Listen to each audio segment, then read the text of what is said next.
Welcome back to the Four Horsemen. We ride again. And this time it is once more about esports winter that's turning into like a Game of Thrones style multi-year winter. We have Tomi, of course, Lurpus, back on the show to discuss with us the finances of what is happening in esports once more. He came in last year. And we'll be talking about a variety of topics, updates on the funding of the esports scene by the Saudi government, how teams are not making money right now, and potential future changes. We do start off with a lot of the layoffs that have already happened. Now, you guys will note we already did an episode on the layoffs that happened at Activision Blizzard and Riot. But of course, we get a brand new spanking wave of layoffs this week. It is 15% of ESL/FACEIT, the new, we call it EFG, or they call it EFG, /Savvy Gaming, the ESLFACEIT group that is controlled by Savvy Gaming. Savvy Gaming is then controlled by the Kingdom of Saudi Arabia, as you guys all well know right now. So here we are. I'll never get old hearing you say it, though. I'll always hit the whole kingdom of... Anytime you say it, it's not about like a despotic regime who just owns a country. It's like, I'll never get old. It's just the throw-in end of a sentence, Monty. Keep hitting it. Keep hitting it. I think it's important to make it explicit every time. True. Because that's exactly what they do. They're trying to create layers of abstraction, and we have to ensure that they fail in this endeavor. Well, it's like the joke I've mentioned many times now, because I just think it's too well done, because it is basically what her excuse is, which someone on my Discord said. The joke is, Frankie's new line is, look, I don't work for the Galactic Empire. I just work for Steven Engineering. So that is what the whole industry's trying to do right now. That little bit of misdirection is the whole game right now, boys. Yeah, it's interesting because they also have snapped up the entire Overwatch competitive circuit, which presumably means that we are going to see... If there was ever a group of fans that could never, by their own definitions, ever accept being bought by... It would have to be the Overwatch fans. The people who remember would actually, for real, all press like a buzzer that would murder Semler using like an electric chair right now if they could press it. But if MBS sat down, they'd go, well, that would be rude, wouldn't it? There's layers, consequences. What's going on here, boys? What's going on? You just take one look at that kind face and you just go... Oh, by the way, that would be the ultimate dark moment in esports, is if they pulled a George Bush with Putin back in the day. If like Craig Levine from ESL had to come and go. But then I looked in MBS's eyes, though. I saw like a spiritual man behind. I saw a soul there, like... Yeah. Bruh, really? You doing that angle, are you? Really? But before we start, guys, we do have a sponsor for this show, and that is Into the AM, the menswear company that you guys may have seen on some other LFN shows so far. Now, you can go to intotheam.com/LFN and get a 10% discount at any point in time, guys. But right now, until the Sunday, March 3rd, the end of Sunday, March 3rd, they are having their leap year sale. And that means that you can get up to 80% off, and then you can get 10% off on top of that. So the three of us, as you can see, are wearing their graphic tees right now. But they also have... I can't see your design because of your microphone, though. So what have you picked, actually? What did you go for? This is like some sort of Japanese mountain scale. Yeah, and what did you go for? I've got sort of like also like a pagoda. Yeah, like that's like a neon. I just I have a lonely astronaut all alone. That suits you. In space, miserable. Yeah, it's like, I think it says a lot about our like personalities, what we actually chose in the end. So. But they have a lot of graphic designs, but they also have polos. They have short sleeve, long sleeves, button downs. They have joggers. They have athletic shorts. They have beanies. They have underwear. They have completely unbranded t-shirts, just plain men's t-shirts. So they have flannel. They've got everything. So take a look over there. There's probably some stuff for you. Again, supporting our sponsors is the best way to support our shows, and they make really good stuff. I mean, I have a bunch of their unbranded shirts. Yeah, their screen prints are super nice on the graphic ones, and they constantly roll out new designs. So again, head to intotheam.com/LFN to get that 10% off, and then do hit up their big leap year sale. They also have free shipping to a bunch of countries around the world. And they ship even not free almost everywhere. They have great global distribution.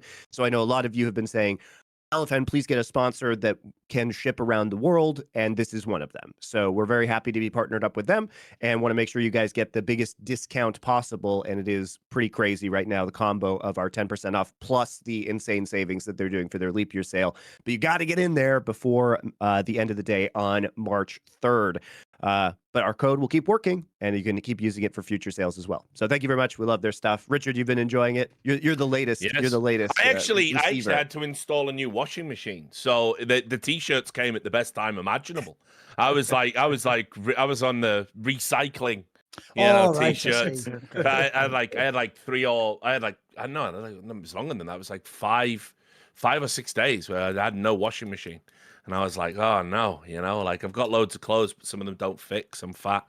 And obviously these were brand new clothes, tailor made for my particular shape. Now at this time, I'm not trying to fit into those t-shirts that I wore when I was like 18, which I can't do anymore. So these turned up at the perfect time. And as he says, actually legit material, everything, they're not like them cheap print screen t-shirts you get, like, these are like legit. So actually landed and a nice gift, a nice sponsor.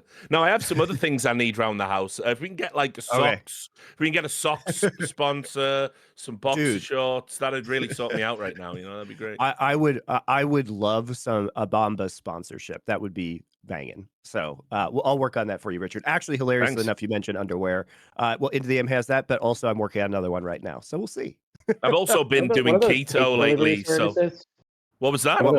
One of those steak delivery services be nice. Oh, I'm working on that too, Tommy. You just wait. I got it all I got it all coming up, man. That wasn't the keto segue I was going for. I was saying I've been doing keto lately. So could we get an Imodium sponsorship? Would be fucking useful. Like, so. There we go. But yeah, thank you. And remember to check your sizes, guys. They do have a size chart. I do wear like a size up in this one, but it still like fits my body very nicely. They're very fitted shirts. So, but do check the like height, weight, size chart on the t-shirts before you go and buy. Don't want you getting the wrong size. All right. Well, thank you very much. Is that actually a humble brag that you're like underweight for your height or something? What was that like a bit at the end? There? Sorry, no. I'm actually I wear a size bigger in this one. Oh, right. Me. Okay. He was negging me. I saw what he did. I mean, that's what was going on. Around, right? Okay. Yeah. He negged me. Okay. He negged me. Fair enough. Yeah. Classic moment. So yeah, let's talk about the ESLFACEIT layoffs. Tommy, initial reactions. Like, this seems pretty expected given the merger of this size. They already kind of went through redundancy layoffs with Esports Engine when they first acquired them, but we hadn't really seen it at scale since the combination of ESL and FACEIT.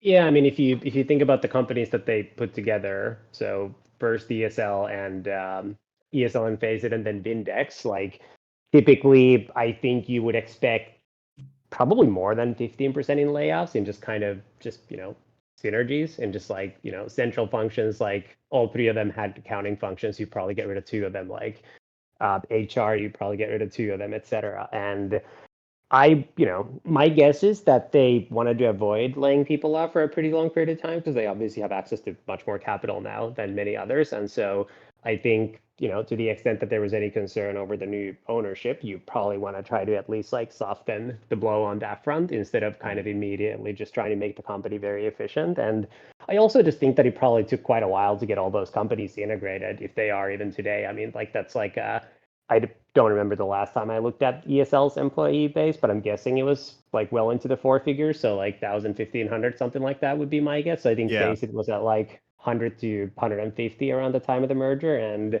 I just looked up Vindex on LinkedIn. It said 51 to 200 was like the category that they were listed in. So like, that gets you to like 1,500, 2,000 employees in total. I think my guess is that they've also made a lot of hires since the deals got done. And so like if you think about the total employee base at the time of the deals versus what it probably was before the layoffs, my guess is this round of layoffs might not even cut them back to like the time of the merger. Like it's probably similar in some ways to, you guys saw the headlines to like Facebook, Microsoft, all the big tech firms laying off a bunch of people, and like actually what that amounted to was like 2 quarters of hiring.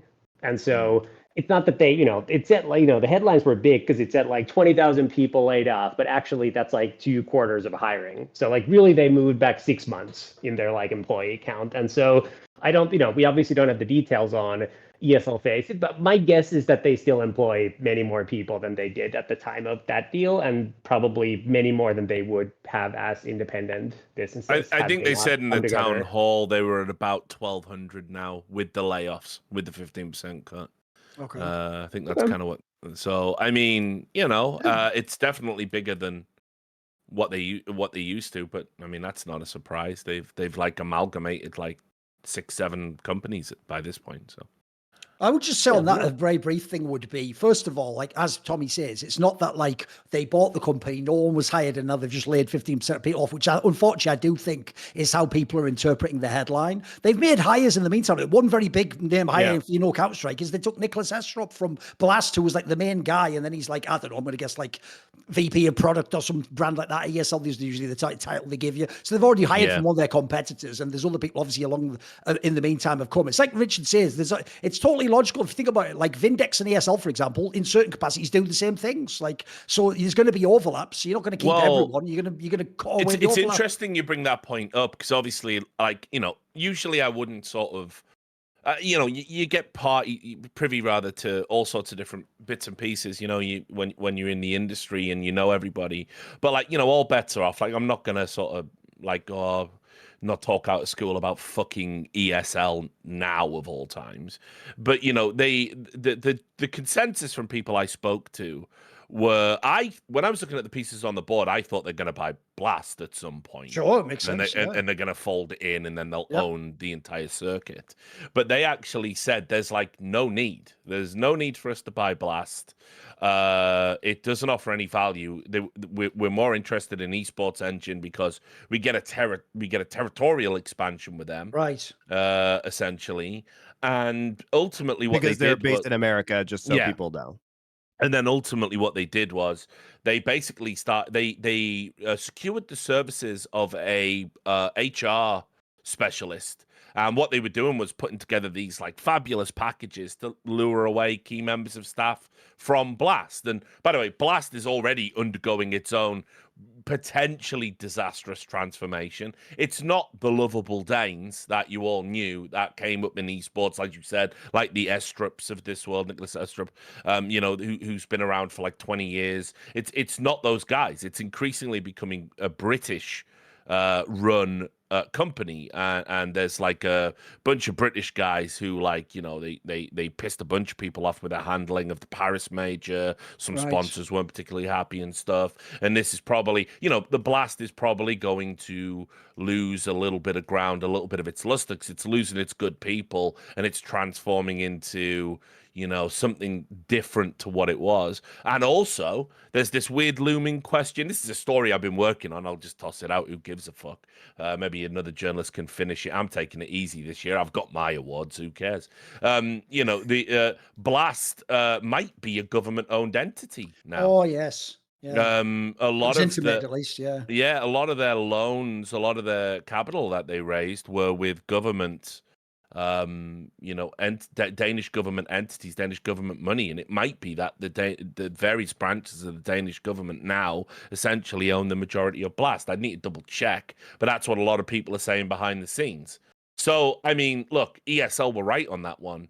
They Blast is probably going to destabilize. I think people have already noticed the change in the product and the direction it's going in, and the death of partnered leagues in 2025, I think it completely fucks them over. In a way. Although, by the way, we'll Tommy definitely come back to that later in this episode. By the way, one brief thing I want to make a point of here, because I've seen this misunderstanding so many times whenever the topic of EFG and the Saudis come up, right? I'll give everyone a very brief analogy, right? So I just looked up now, how much is one of those brand new Lamborghini cars, right? Apparently it's like 240,000 for like the Urus or whatever that one is that everyone's banging about, right? All the people who are like the influencer people. So think of this analogy for a second, guys. If I said, I'm going to buy this Lamborghini for 240,000. And then right afterwards, I needed, I don't know, some sort of like a parts fix. You wouldn't go, well, brilliant. Why don't you use the 240,000 to fix that? And I'd be like, no, I don't have the 240,000. I bought the car for that. Right? Here's what I don't understand.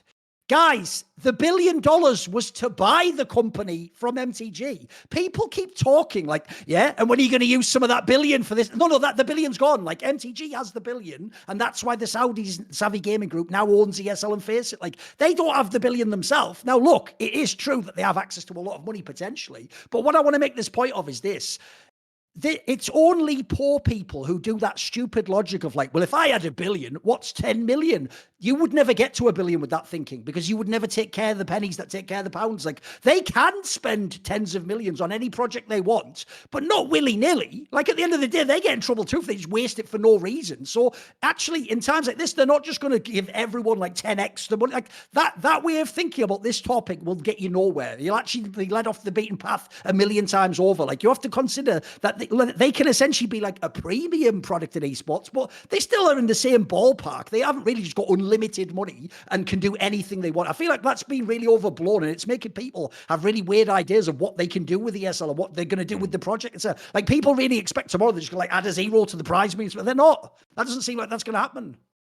2 thoughts on the Blast angle that Richard highlighted. So one, I think the reason that it's pretty unlikely that ESL would have at any point bought Blast is my guess is that the thesis that they went to market with and that PIF ended up buying, so PIF is the Saudi government sovereign wealth fund, ended up buying into is that they bought the 2 best assets in esports. And so with those 2 assets, they kind of get to dominate the scene. And so I think it's a hard sale to then turn back 6 months later and say like, hey, you guys just paid $1.5 billion for these things, but guess what? We need another 200 million because we actually need this third thing too. And I don't think you could have sold, like for as long as Blast has access to capital from somewhere else, I don't think they're going to sell for anything north of or south of like, I don't know what the latest round is, but if you just look at how much money they've raised, I'm guessing it's like 150, 200 million, somewhere in that range, I'm guessing, just from the amount of money that they raised. And so they're not selling for at least like significantly less than that. So it's not like a small bolt on, like that's actually a bigger deal. The other thing that was interesting just in terms of like Blast's performance is they file their annual reports basically a year in arrears in Denmark because they're, Denmark's one of those countries like the UK and Finland where everybody has to file publicly. Yep. And they've only filed their 2022 numbers thus far, so you don't know what they did in 23. But the interesting thing is their 22 filings were dated June 30th. If you look up the annual report, and it's like, I think like by all accounts kind of a year, their like revenue went up very significantly, like by almost 20 million, and they still lost the same amount of money. They don't give a lot of detail on like how they lost that money. So like, who knows? Right. Like, like you don't actually know what that amounts to. But the thing that I found interesting is that they mentioned that the amount of money they took in the year and like what they were going to use it for, because these are just like standard things you have to include. But what they did was they also guided to what they were going to do in revenue and cash burn the following year. And I thought that the numbers were like shockingly low considering the Paris major. And so if you like kind of back into what they did in 23 versus what they were, in 22 versus what they were expecting in 23. And like, my guess is that those numbers were like, they might've even been done like past the major. It's possible that they just like put in whatever they thought at the beginning of the year, but it's also possible that they just revised the numbers in June, like when the major was already done and they knew what they were going to do. I thought the numbers looked pretty underwhelming because everything I've heard from various people who have operated majors over the years is it's like it's an 8-figure revenue boost. And so it did not seem like that was going to be the case, which to me I read as like they're losing revenue elsewhere in the business. And like that kind of gets them to like a comparable place. One of the things that they announced for the Paris major was the Unicorn sponsorship, because Unicorn was coming back, which was their betting partner, and Unicorn has since entirely folded, or it's been brought back into a larger gambling company and been dropped. Like, the thing that was so weird about the Paris major was that they had a betting sponsor that was only licensed in like Brazil and Canada at the time of the Paris major, and they said they were going out and getting more licenses, but then that collapsed. So whatever deal they signed with Unicorn, I think probably has gone away as well, and that may have been a significant source of their revenue. Yeah, I mean, I don't know as well what's going on with some of the other work that they had. Like, they used to do the Rainbow Six stuff, right, as well. And so obviously, you know, when you think of Blast, you immediately think of CS. But, you know, I think is the reason ESL has managed to hang in the pocket till it gets bought by the Saudi Arabian sugar daddies is, of course, you know, they do every single game. They don't give a fuck what your game is. They can run a tournament for it, get you casters, do a live event, whatever. That's pretty much been their bread and butter for years, and I think that's kind of an area where Blast, they haven't really expanded their portfolio all that much. They're very much doubling down on CS, and unfortunately, you know, in my experience, when you produce a CS show, when you do Counter-Strike, the expectations are so high. You have to put so much money into it. It's got to be the best. Everybody wants it to be the best. Everyone's got super high demands. But in terms of the return, the ROI, pretty weak overall. So yeah, I think the Blast financials, I've looked at them too, and you're right. They don't really say where the money went. So God only knows. I looked them up now while you were talking. It's marginally better than I remembered. So like they went from losing 12.8 million in 21 to losing 9.8 million in 22, but their revenue did go up by 18 million in that time. So like, you know, like some benefit, but like if you backsolve from that, how much more revenue they would need to get to break even, like it's pretty massive number. So I don't know. I guess the other thing that I would just note is what makes it really hard, I think, just from the outside, you know, and like from seeing some of like the calendar issues and how those play out from the Flashpoint experience, is I just think it's really hard to scale these businesses if you can't gain calendar space. I mean, Blast pays, I mean, I think like in the last like 3 years, the ESL revenue share has gotten a lot bigger, I think. I think either 21 or 22 was like the big jump year where like the top teams especially started getting significantly more money. But before that, like Blast revenue share, especially if you're not one of like the top 3 teams, like you were making about the same amount of money from revenue share from participating from in Blast as if you were one of the member teams as you would from EPL. And if you think about the number of games you needed to play, well, needed or got to play, depending on how you viewed it, for Blast versus ESL, it's like almost nothing. Like if you think about what you're selling to partners, you're selling essentially like broadcast, like eyeballs on broadcast. So like it's the total number of hours broadcast times the average viewership. And so, you know, average viewership is kind of hard to increase. If you have the best teams, you only get so many people watching. It just depends more like what's around that, like how interested people are in that particular tournament. But you could just broadcast more. The issue is, and this actually ended up being why we ultimately sold the MIBR slot, which ended up being like nice timing given everything that's happened since, is that there's so few matches to play. Like for us, because the MIBR team wasn't particularly good, there was more value in just getting to play more. And we'd get to play like, you know, like 4 best of 3s a year. And that would be it. Like that's all you'd be guaranteed. And what we would always say is, why do you just hold more tournaments? Like make part of it online, like during COVID. Like I don't care, just like have people play more. Like that's how you make more money. And the answer in some version, I think always was like, well, we can't because the ESL controls the calendar. And so, you know, for as long as, and I think there's been some rumors that under the new regime from 2025 onwards, which I don't know how much they've communicated to TOs, Richard, you probably heard some of the same, is that there's going to be a lot more control from Valve or involvement in like who gets to host tournaments when. And if that happens, I think that might change the kind of balance of power a little bit. But I think until then, I just don't know how anybody can compete with ESL because like they just have 2/3 of the calendar every single year. And like it's impossible to scale up against that. Yeah, when we're talking about control, I mean, look, you know, this is the thing that's always super frustrated me, is that when you know the orgs agree to go to those ESL events and to sort of participate, and so as a result, if you were to even run tournaments at the same time, it's who's going to attend, and what you realize is nobody worth watching.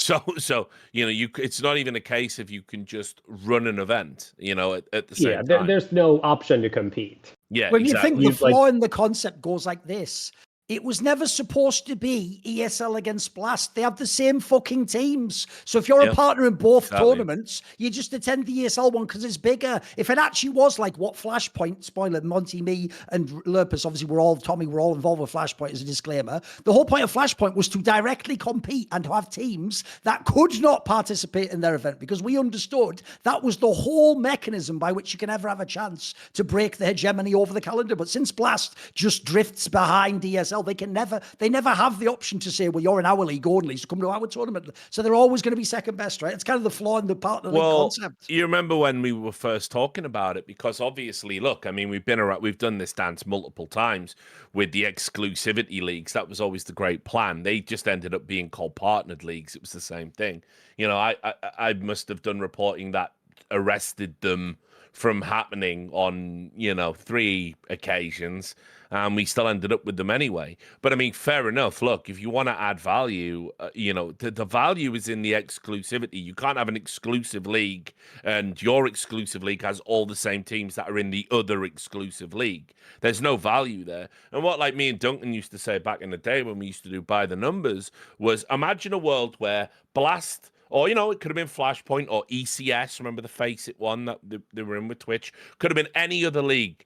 If one of those leagues had actually offered money and the other orgs were willing to say, okay, more money up front, let's build this thing together like Flashpoint proposed, and they went across and they didn't play in ESL and they tried to add unique value to that league, then imagine a world where, the majors or other prestige tournaments were the only place that the two separate franchises did a crossover, like WCW versus NWO or some shit like that. It was the only ever time you saw them play each other. And then I'll give you the analogy for someone who's a current fan. There would have been tons of value in that. Imagine the hype now for the major if you'd had like Vitality's in Blast and they'd won Blast. I mean, this is just group stage, so I'll make a different circuit. Yeah. And then Team Spirit came along 1IM, but they're not in the same tournament. And then now they meet at the major.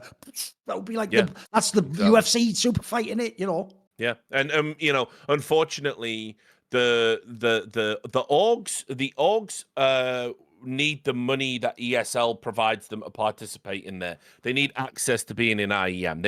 You need the crumbs from the Intel Extreme Masters, sponsorship, which is still huge. They need the exposure that the ESL calendar affords them. There's no walking away from that. Every time there's tried to be a league that genuinely competes, whether it's Flashpoint, whether it's ECS, whether it's PEA, like the list goes on. I don't think people realize how many times people have really tried to take on the ESL dominance of the calendar and ultimately failed, not necessarily because it's a bad idea or it's a bad product, but because simply the orgs will not commit. They will make overtures, but at the end of the day, ESL offers them the best value.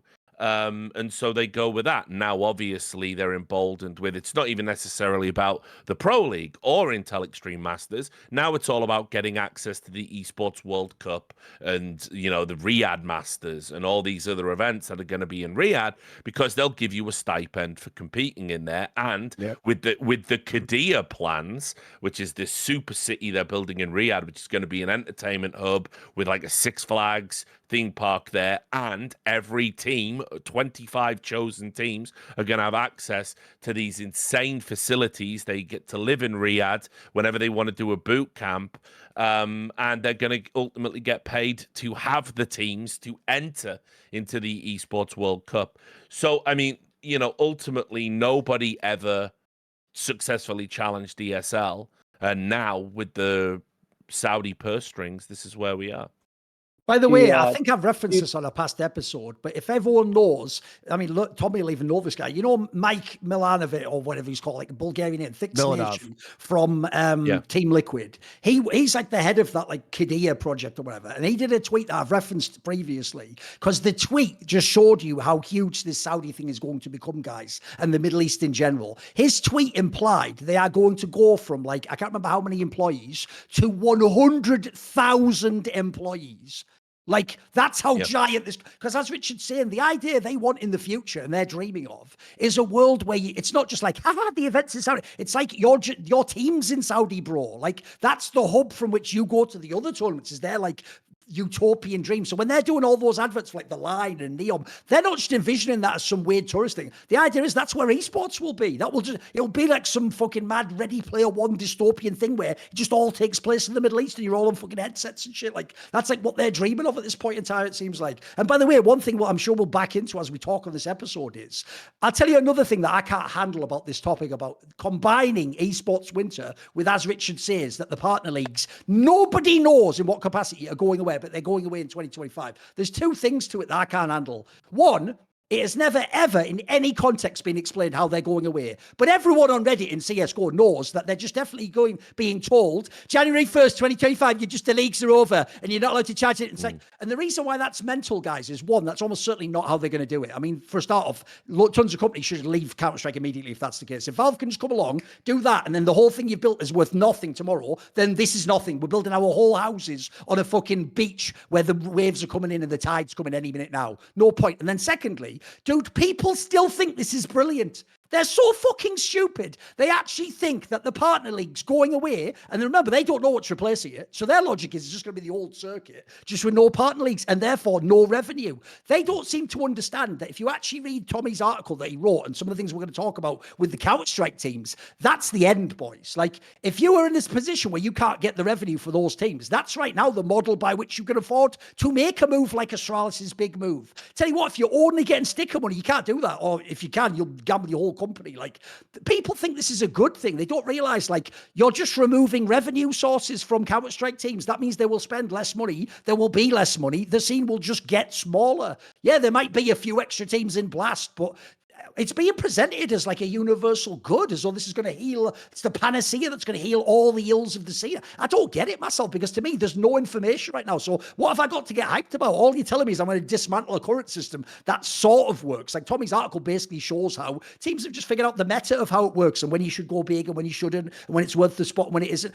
The world, like, essentially, here's the analogy. It's like you don't like the current city you live in. So you're like, yes, bring on the post-apocalyptic warlord era. It's like, mate, you don't know what that's going to be like. That could be terrible for you and everyone else. Like, that's not necessarily better just because you don't like what we've got now. So I feel like this whole topic, everyone thinks it's being talked to death. The, like, initial conditions have never been talked about. The idea of, like, do we need the revenue from these leagues? What does it bring to the scene? What will happen if the part leagues really just went away tomorrow and there was nothing? Because I don't think it's as positive as people imagine. They've been sold a vision of it somehow.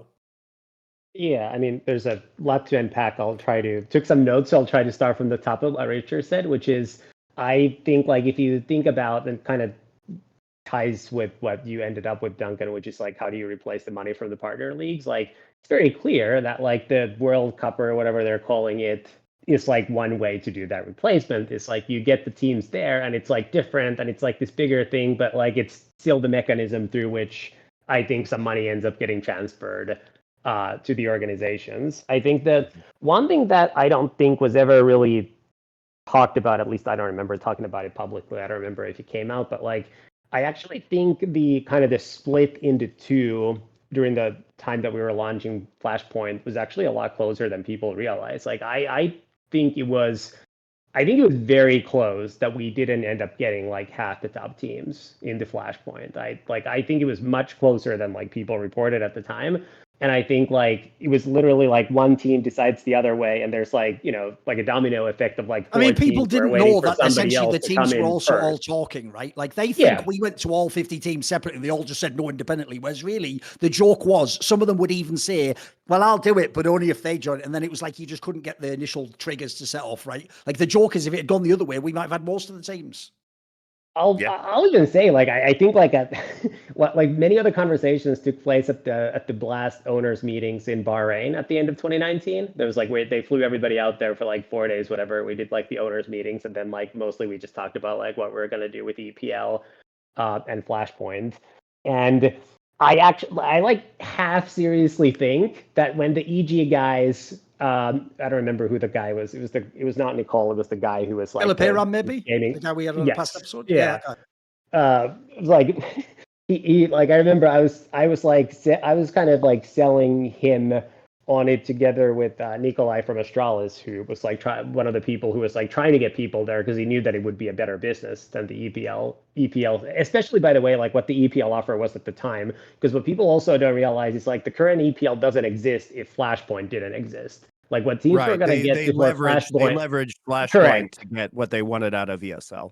Yeah, I mean, the offer was like nowhere near what it ended up being if it weren't for Flashpoint. And so I remember the guy from EG was asking whether it has like a regional element. And I was like, I think the regional element was like one of the worst ideas anybody came up with in esports. Like, it's just like one of the best things about digital sports is that you don't have to be tied to like, I don't just have to root for the hockey team that's like nearest to where I grew up with, that was like easiest for my dad to take me to a game when I was 7. Like, no, I can just like find a team that for whatever reason I care about and like root for that team instead. Like that's like one of the actual like advantages that like gaming has over traditional sports in many ways, because it doesn't have to be like physically located in one place.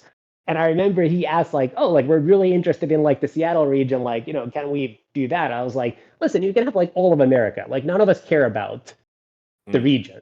Like we just want to build the best league. Like I don't care. Like, you have the Pacific Northwest, like Seattle, Washington, Oregon, like Iowa. I don't care.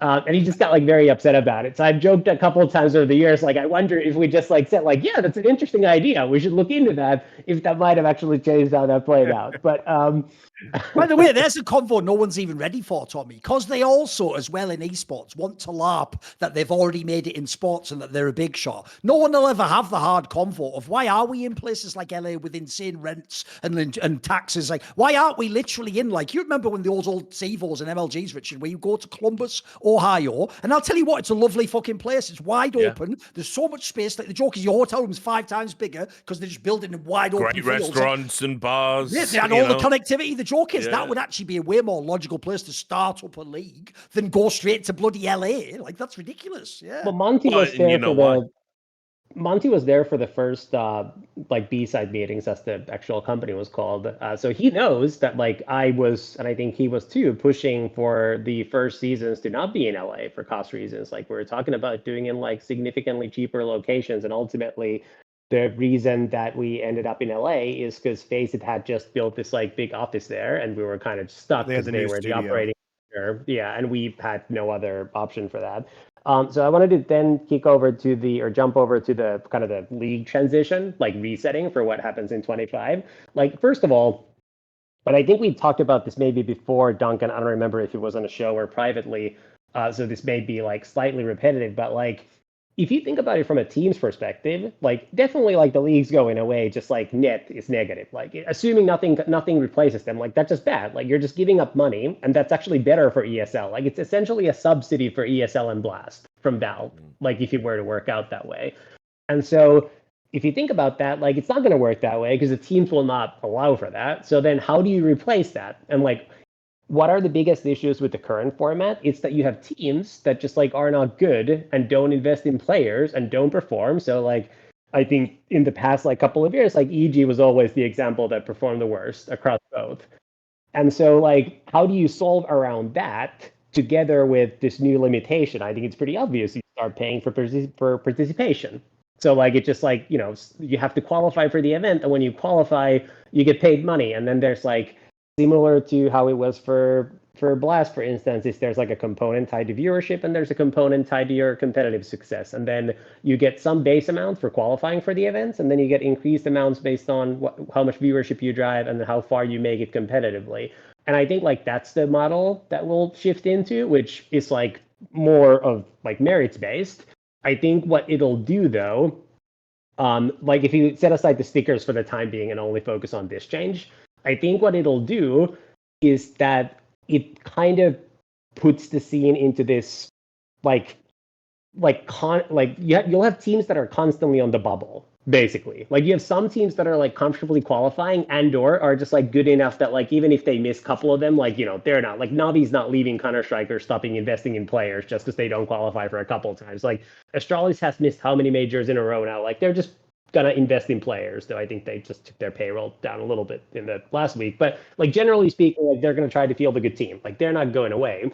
But then you have a bunch of teams who are just kind of fighting on the bubble, and the more risky it becomes, the more like the less you can actually pay at that level unless you have extra cash. And so that, I think, like kind of splits the scene a little bit and makes it harder for those teams. Now, you could argue that it already was the case. It's just that it was fully fixed. I think, like, practically speaking, it might be slightly better or slightly worse for players depending on how contracts are structured. You know, like it might be that you end up getting more now because you're taking on risk, or if players are risk averse and just want fixed salaries, they probably will be a little bit lower because the teams don't know whether they'll be able to qualify and be able to make those payments. So I think like that's one thing. But then once you combine the stickers, which this has been reported now, I think like HLTV did an article on it after I wrote the blog post about it, but like the Paris Major stickers were like a multiple bigger than anything before. So before then, what you basically counted on was if you were in the Legends capsule, you'd get like $1 million roughly. And like, you know, depending on the team deal, like maybe the players get like 50%. So the team would get $500,000, which is like pretty meaningful towards covering your just operating expenses for that team. And, you know, the lower capsules would get maybe like 700K, 600K, something in that range. And then for Paris, the lowest tier capsule actually performed the best. They made $4.5 million. And then the Legends capsule made $3.5 million. And then the one in the middle made 2.5. So first of all, like there's like teams who, you know, lost in the qualification against like a much worse team, got upset, and then ended up in the other bucket. And just ended up like... I mean, my joke goes like this, Tommy. The reason why you also can't use these numbers as a hard like business plan is like the joke goes, if you do too well at the RMR, but then Na'Vi fucks that one up, you get in the wrong capsule by doing too well at the qualifier, and then Na'Vi's in the lower capsule, and then they get all the money. Like that's the weirdest part, but there's almost an arbitrary element of it, right? It's all about performance.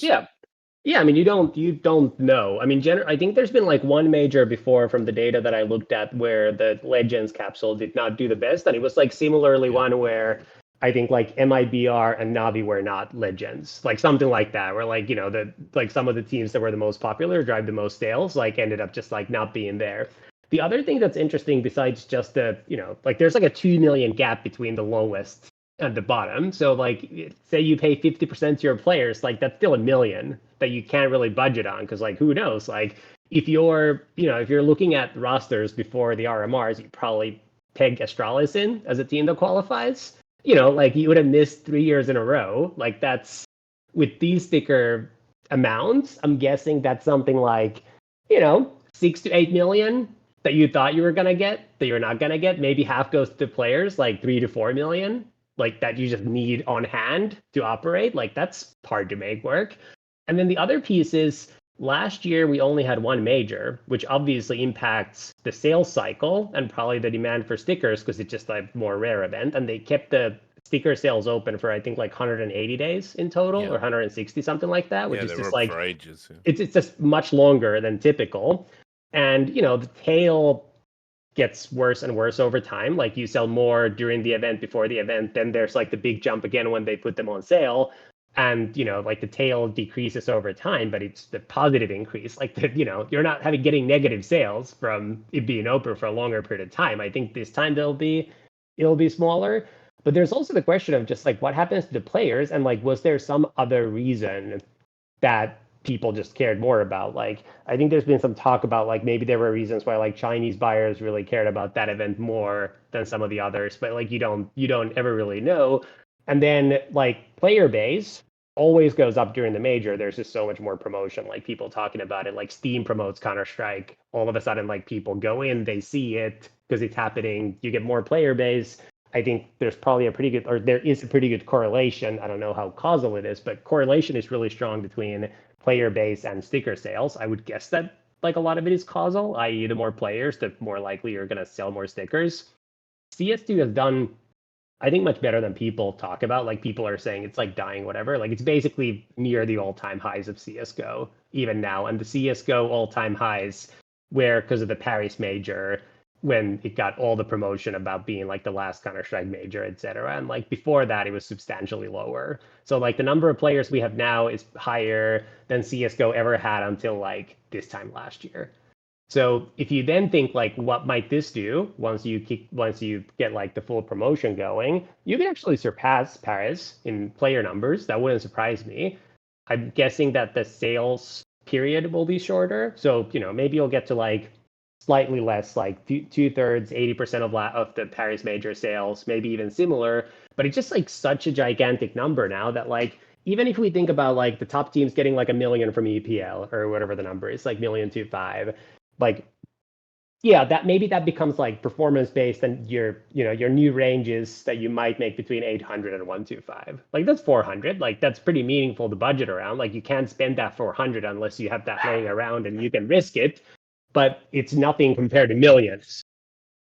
Yeah.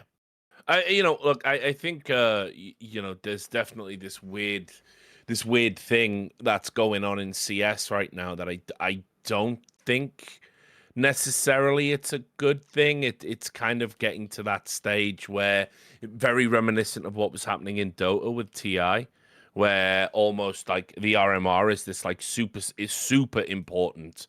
You're seeing all these orgs come back, create these dog shit teams, recycle garbage players, which, by the way, they have to fully commit to like, a 6-month contract or whatever. It's not good business. They throw a team together and they're hoping to sort of blunder their way through the RMRs. And if that doesn't work, these orgs aren't sticking around. They're not here for like, we want to be part of the brave new world in 2025 with the open circuit comes back. No, obviously they're gonna fuck off. And the problem is that the disproportionate value to an org of participating in the RMR and getting that sticker money compared to participating even in a partnered league is making people like actually really less interested in the broader circuit in general. Like, for example, a lot of people are missing a beat with this Heroic story that's kind of happened, where Heroic they've left the Louvre agreement early. They've left ahead of the 2025, and it's significant because they were one of the Johnny-come-latelys to the league, so they paid the inflated price to be in ESL. They and Blast, they got rinsed because they joined late. Same with like Furia and Big with the other two teams. And again, what people are saying behind the scenes is they're just like, there's no value in this, and it's not even a long-term thing.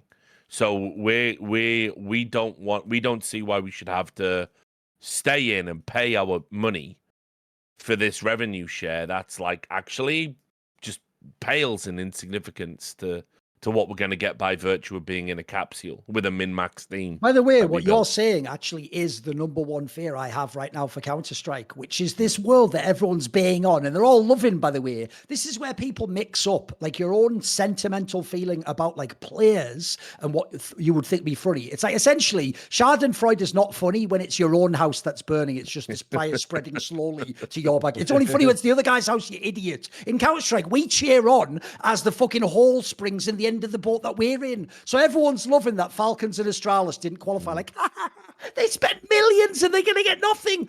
Right? That doesn't end in a good way. Like, here's the obvious thing to say. Do you think that fucking Ecstatic, who is also Danish, are now going to take that sticker money and buy Yabby and Stown? No, they're not. So they're never, ever going to create a great team like you want at the major. So Maui nailed it. Maui's the one who was able to put it into a sentence. Right now, the most important thing in Counter-Strike for any team is just to qualify out of the RMR. That is it. It is literally more important for your team, and think how mental this is, and whether you would make a big lineup, whether you qualify to the major, not if you win the major. Winning the major is a drop in the bucket compared to qualifying to the major. That is so fucking stupid. Not least because here's an angle no one even thinks about, mate. I'm amazed there still hasn't been an org out there so cynical they realise, right, what exact amount of JKS plus 2 Australians plus 2 people from other regions do I need to get the easy sticker money? I'm surprised people haven't started doing that, fucking with the Oceanic RMR and the Americas RMR, because at this point, like, the joke is you get the millions as well From a shitter region, you get to qualify, get your millions. Meanwhile, like we're saying, someone like Falcons, who if people don't know, were top 4 the last big, massive line we had, they're not even going to be at their major. That's supposedly a good thing. I get that you think it's funny they didn't qualify, but that's terrible for the scene. Like, what are we building on? Like, surely you do want, guys, people to make super teams and to buy the best players. Like, we've all been complaining for years, Astralis doesn't have a really great lineup. They had all those jobbers in, like Altex and Buzz and Borup and all that. Well, now they've finally done it. They've made a super team like you all asked for, and now they're going to get no money for it. And so guess what? That's why they're signing fucking Bro that their own guy doesn't even know. That's why Glaive isn't heading back through the other way, because why the fuck would they? They've got no money now. They've spent all their money, and they're not going to get any more. And next year, the part thing goes away. So, like, I don't think people realize, like, that is not a good situation, because as bad as it is in TI, at least at TI, the money's going as you go through the tournament, for fuck's sake.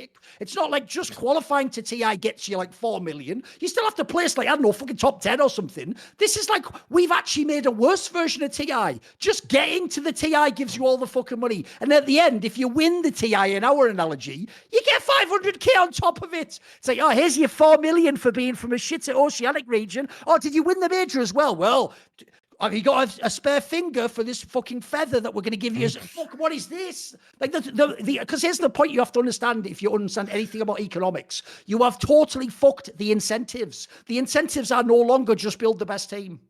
It's not that anymore. That's not what it is now, sadly. And this is the other interesting part to it is, as we revert back to the open circuit, we don't know what's going to happen to the circuit as we know it. I mean, like, I think Valve, it was like, okay, if you followed what happened with the DPC over in Dota, they basically said, listen, we're not running the DPC anymore. We're going to get rid of it. And we imagine there's going to be a ton of incredible things that rise up and fill the gap. And it's like, bro, it's not fucking 2012 anymore, man. Like, people aren't going to take a punt on running an esports event because it's the most well-documented way to probably lose money in esports. So no, you're not going to get all these cool things happen. It has to be established people with established infrastructure. And so all that's ended up happening is the Dream League has essentially been repurposed as the road to Riyadh. I love the name, even. It's so cynical, isn't it? It's so cynical. The road to the Riyadh Masters. And that's now been layered sort of over the gaps where the DPC used to be. And it's like, maybe there will be other tournaments, like I talked to PPD on a podcast recently, and he's trying to run like, a grassroots NA league for Dota, and he's losing loads of money doing it, but he believes in the vision. And it's like, this is the fundamental problem that we're going to have in CS, that ultimately ESL, and they've even said as much in the town hall, if you read between the lines, the Esports World Cup is their big focus. The part of the internal discussions around the initial Saudi takeover was, how many events can we get in Riyadh a year? And, there's talk that maybe every major esports final they run by 2026, maybe 2025 might be too soon, but they want to get more events in Riyadh, as many as possible. And then you see they're building cities for these teams to live in. It's like, what's going to be left for the teams that are frozen out? What if you're not good enough to be considered to be part of the Saudi Arabian Death Star? What if you're not, right? Well, they've even said specifically, we're only going to pick 25 teams. And what I loved as well was Ralph Reichart, who's running it now, because coincidentally, they just needed the co-founder of ESL to go run this totally new and independent thing. Ralph Reikart's the guy, the benefactor, who chooses who gets into the Esports World Cup, and therefore by extension gets these stipends, which I think he was calling a stimulus package, a one-time stimulus package, right? Which is like, it's so sexy. Talk to me. I love my esports sounding like a fucking meeting with a bank manager. Tell me more, Ralph, right? So anyway, he said a one-time fucking stimulus package, and then he said it's open to everyone, like full-on Joker in Batman tryout snapping the pool cue. So everybody was invited. So maybe you're not in the 25, but you could get this one-time money to to have a team to enter into the Esports World Cup. What does the circuit outside of that look like? When you already consider Intel, they're signed up long-term. I can't believe they're happy about it. I can't believe, ESL deliberately withheld the announcement of the Saudi buyout while they talked to Valve about getting the majors, did their re-up with Intel, a bunch of other stuff. They deliberately held it because they knew it was going to be bad optics. And so, what are we left with? Is Star Ladder coming back? Oh, cool. How many events a year? There's PGL. How many events a year? Are Blast going to make it? Are they going to turn a corner financially? Like, listen, I get it. I fucking hated the partnered leagues. I fought against partnered leagues, like, to my last breath. And then it was like, what they realized was, wait, all we have to do is change the word exclusive. Fuck. And not even Valve give a shit. Wicked. And there's just, but like, there has to be something after that. And the finances right now suggest there won't be. And so that's the part, Richard, that no one's thought about. Who's the fan cheering on, burning down the partner leagues, right? Presumably, I'm going to guess, Richard, they must be fans of teams that were in the partner league, right? There may be a fan of like Gamer Legion when they do that run. What they're missing is Gamer Legion won't be in this thing, you dickhead. Richard's just basically said it to you right there. It will be all the same teams that were in the partner leagues, the biggest orgs in the world, and they'll be in like a 2000 AD mega city. And then the joke is, your favorite team, they'll just be wandering the wastelands of the cursed earth as fucking freak mutants that no one ever sees. And even you won't see them because they won't be on the broadcast, you idiots. And this is what I mean about, like, sort of be careful what you wish for, because obviously it's great theoretically that we remove the partnered leagues and we have an open circuit and Blast run these events, and maybe Gamer Legion can get in, and maybe Apex can get in, and all these other tier 1.5 teams where it's like they've proven they can mix it up with the tier 1. Theoretically, that's great if you care about competition, but the reality is, if you're not marketable, like, Saudi aren't looking at, are you a good team? They're looking at, are you going to be marketable? Will you get involved in their circuit? Can you take some money? Will you take money to run a Dota team, to enter into their Dota tournament? And keep in mind as well, a big part of the financial reward, it's explicit that it has to be reach. They don't, because otherwise the sports washing part of it doesn't work. You can't just get 10 really good teams and be like, listen, guys, I know we've got a combined Twitter following of fucking 2,000. What are you washing at that point? You're not distracting anybody. So it has to be the top orgs. And so ultimately, I think what ends up happening is we get to 2025, the Esports World Cup essentially becomes the Counter-Strike jewel in the crown. Spoiler, the word on the street is ESL aren't getting any majors in 2025 either, but, don't fucking quote me on that. That's what everyone's kind of like chattering about behind the scenes.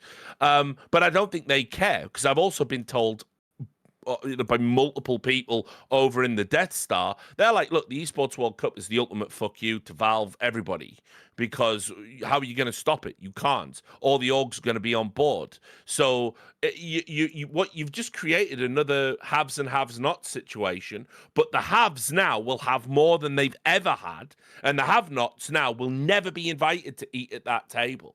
So I don't know. I like CS. It looks like we're fixing a problem, and we sort of are, but we're gonna have 5 other problems to fix in 2025.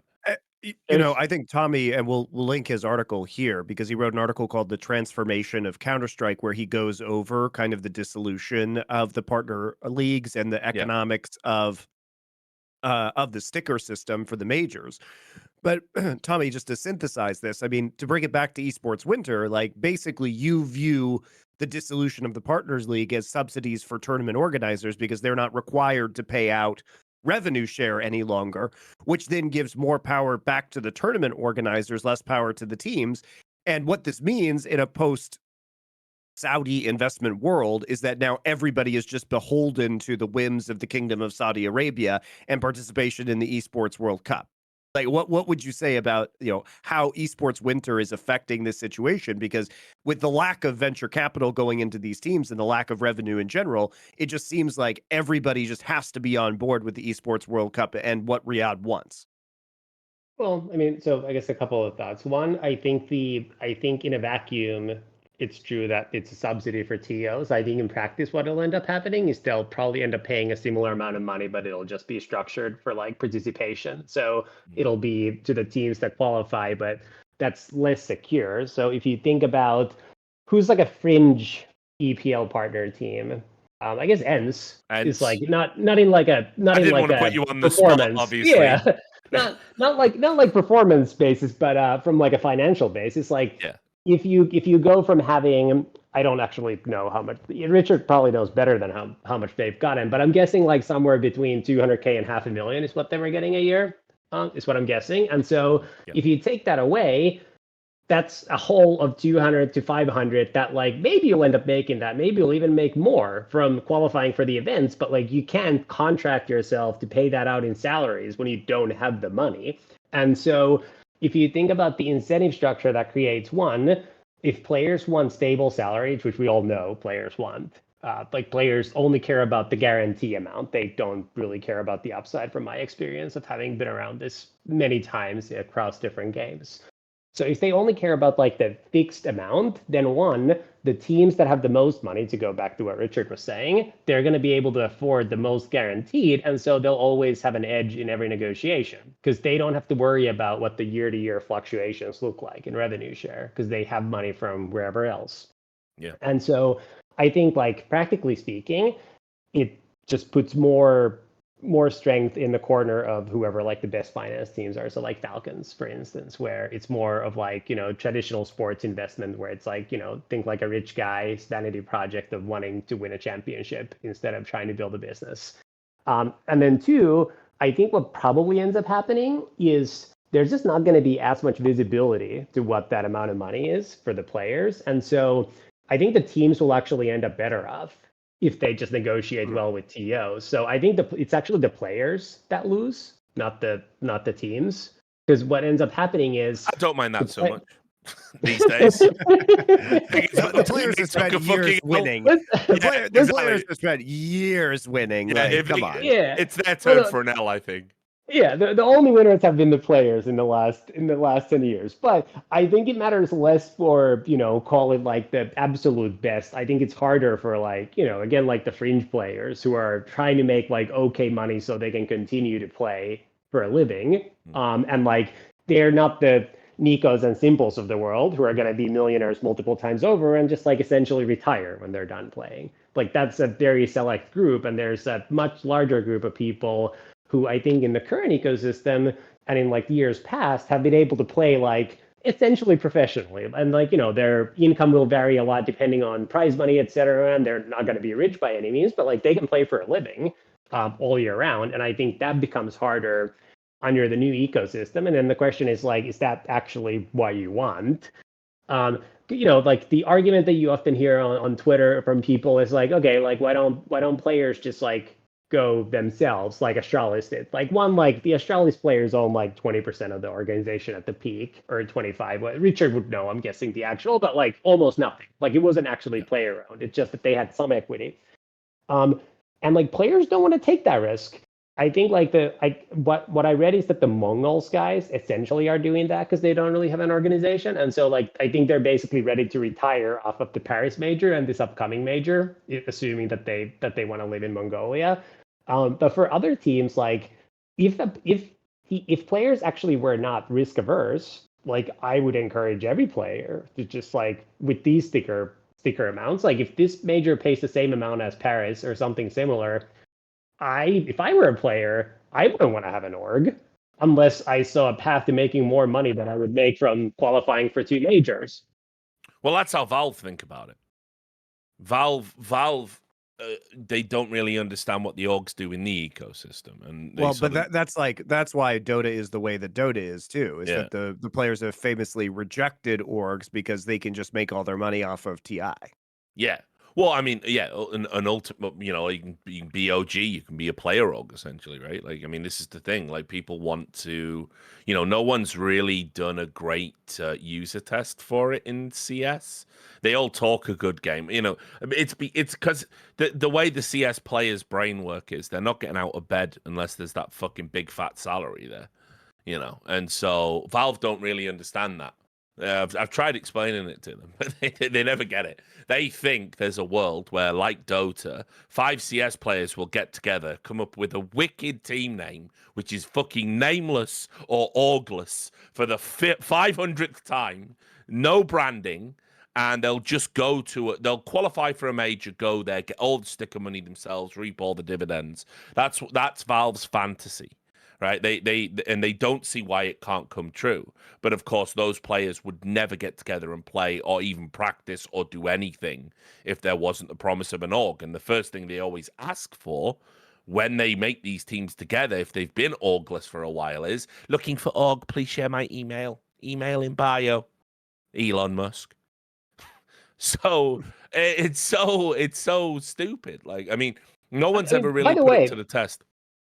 By the way, like if you think about it, it's a bit similar to like insurance, where excluding insurance that's like government mandated, like, you know, like for your building or for car insurance, whatever, like the way to think about insurance is like, if you can afford to pay whatever the cost would be, then you probably should not get like the optional insurance, because like the insurance companies are in the business of making money. Like their pricing is in fact regulated by the government such that they make money because they're a needed utility. And so like if the cost of some horrific event is such that you can easily just afford to pay it, it's just annoying, then you shouldn't have insurance. And like you could think of this as similar. Like if you're a 23-year-old Counter-Strike player and you need the monthly salary to pay your rent, then like you probably have to take the monthly salary. If you have 5 million saved on the side, then you might just rather roll the dice and try to get the sticker money. But like, guess what? There's very few players who don't have to worry about the money at all. And so it actually makes sense for people to just guarantee the, you know, 20K a month and just make that, even if the upside is a little less, because at least you know that you'll do pretty well. I've got 2 angles on this. So one, first of all, if that was a real thing, that's like, hey, just, you know, it's, by the way, please understand, Valve and every fan, you just sound like fucking J. Jonah Jameson in the 2002 Spider-Man, like, freelance, best thing for you, kid. Get out there, get the force. Like, you don't sound like you're making some brilliant insight. And here's why that is actually terrible fucking advice. Because there was a team, wasn't the guys that didn't have an org? They were called Bad News Eagles. And everyone loved that. They went to every major and then did fuck all the rest of the year. And you know what the joke is? They finally got an org and didn't qualify to this major. So there's the genius of it all. So the joke is, guys, you all said they should never get an org. They should stick it out and get all the money. If they'd have stuck it out now, they'd be fucking broke. They'd be getting nothing for the rest of this year, and they're not even a big org. And then here's the second reason why Valve actually, if that's true, Richard, it's a complete self-report, something I've known the whole time, which is Valve isn't even vaguely in touch with what Counter-Strike is. Because the reason that's so fucking stupid is the guy at Valve doesn't understand that even if I made a team tomorrow called Nico's Gang, that was Nico, fucking Donk, Simple, let's keep going, let's put like fucking, we'll bring some more people back. You can't bring yourself to put Zemu on the team in a fantasy, can you? The fifth one, you're a you know fucking what? hater, bro. I'll even make the 5th player Glaive. Do you know how many stickers that team sells? Fucking nothing, you idiot. Meanwhile, Na'Vi could literally buy the Guild Eagles players and they would instantly sell the most stickers because they're Na'Vi. So the Valve guy is so out of touch with Counter-Strike. That is actually a take from half a decade ago. Like, we already saw this in the online era. Does no one else remember Katowice 2021, where Virtus Pro, who at the time wasn't the famous Polish players, it was Jim and the gang, played against Gambit, who wasn't Zeus and Dorsia. It was those brand new players, Shiro and Axel. These were the two of the top 5 teams in the world. No one fucking watched that Katowice final. The Katowice final, where we're all trapped in our houses, and there's only that to watch. No one watched it because the people who watch Counter-Strike don't know these players like that. What they do is they go onto HLTV.org and they see the match coming up. VP against Gambit. Who the fuck is that? What about MIBR against Na'Vi? And then they tune out and they don't fucking watch. So if the Valve guy actually thinks like, yeah, just go freelance, but it's like, you wouldn't. The joke is that even my mega team I just gave wouldn't make as much as like Na'Vi. Like, the joke is the reason Na'Vi makes them. There's another reason, by the way. way why the economics and incentives don't make any sense in this system. Because Na'Vi at this point is not just the fact they have Simple. They're going off being an elite brand and was at every major ever and was the major one in their region, right? How am I supposed to compete against that, even if I have, as I just showed you, a way better lineup than they've got? I've just made like the greatest super team of all time, but I wouldn't even have a hope at getting the same stick of money. And as we said earlier, remember, it doesn't matter. I could even win that major. Na'Vi with their bum-ass Guild Eagles team would come last in this analogy and make way more money than me. What incentives are we creating there, guys? Yeah, exactly. That's the definition of the haves keep getting more and the have-nots never get to go up to their level.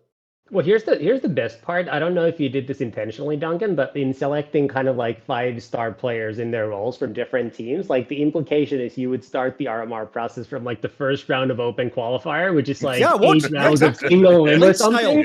And so like, you know, if you do any simple math, let's just say that this team is 95% likely to beat all the bad teams. Like, if you have to go through 5 rounds at 95%, like at some point you start wondering whether you're going to make it. And like the problem is that the qualification system is so brutal that like it's just hard to get there. Like if you think about your odds as a player on getting a core that gets to the RMR, so like think like ENCE.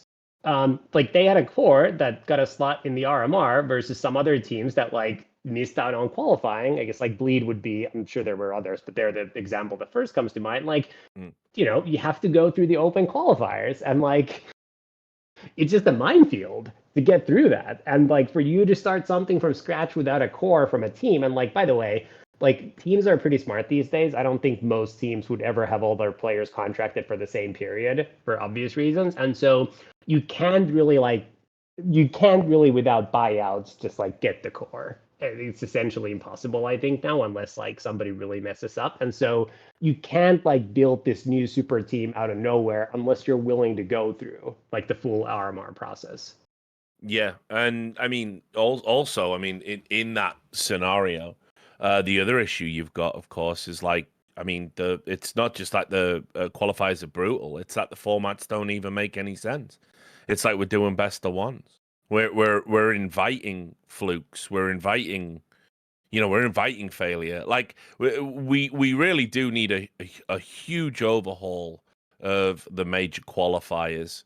I mean, I know there's like bigger fish to fry right now because the game is kind of shit and MR12, the economy's all fucked up. But I mean, ultimately, you know, again, if we're rapidly heading to this world where if Valve want to step in and finally have a bit more say on the calendar, great, I'm all about that. Someone's got to referee this shit. But ultimately, you control your events, and right now your qualifiers are fucking terrible. And by the way, you know the maddest one of all. This just shows you how no one cares about the Americas region anymore. I actually think even the EU one, the best qualifier, is pretty badly set up.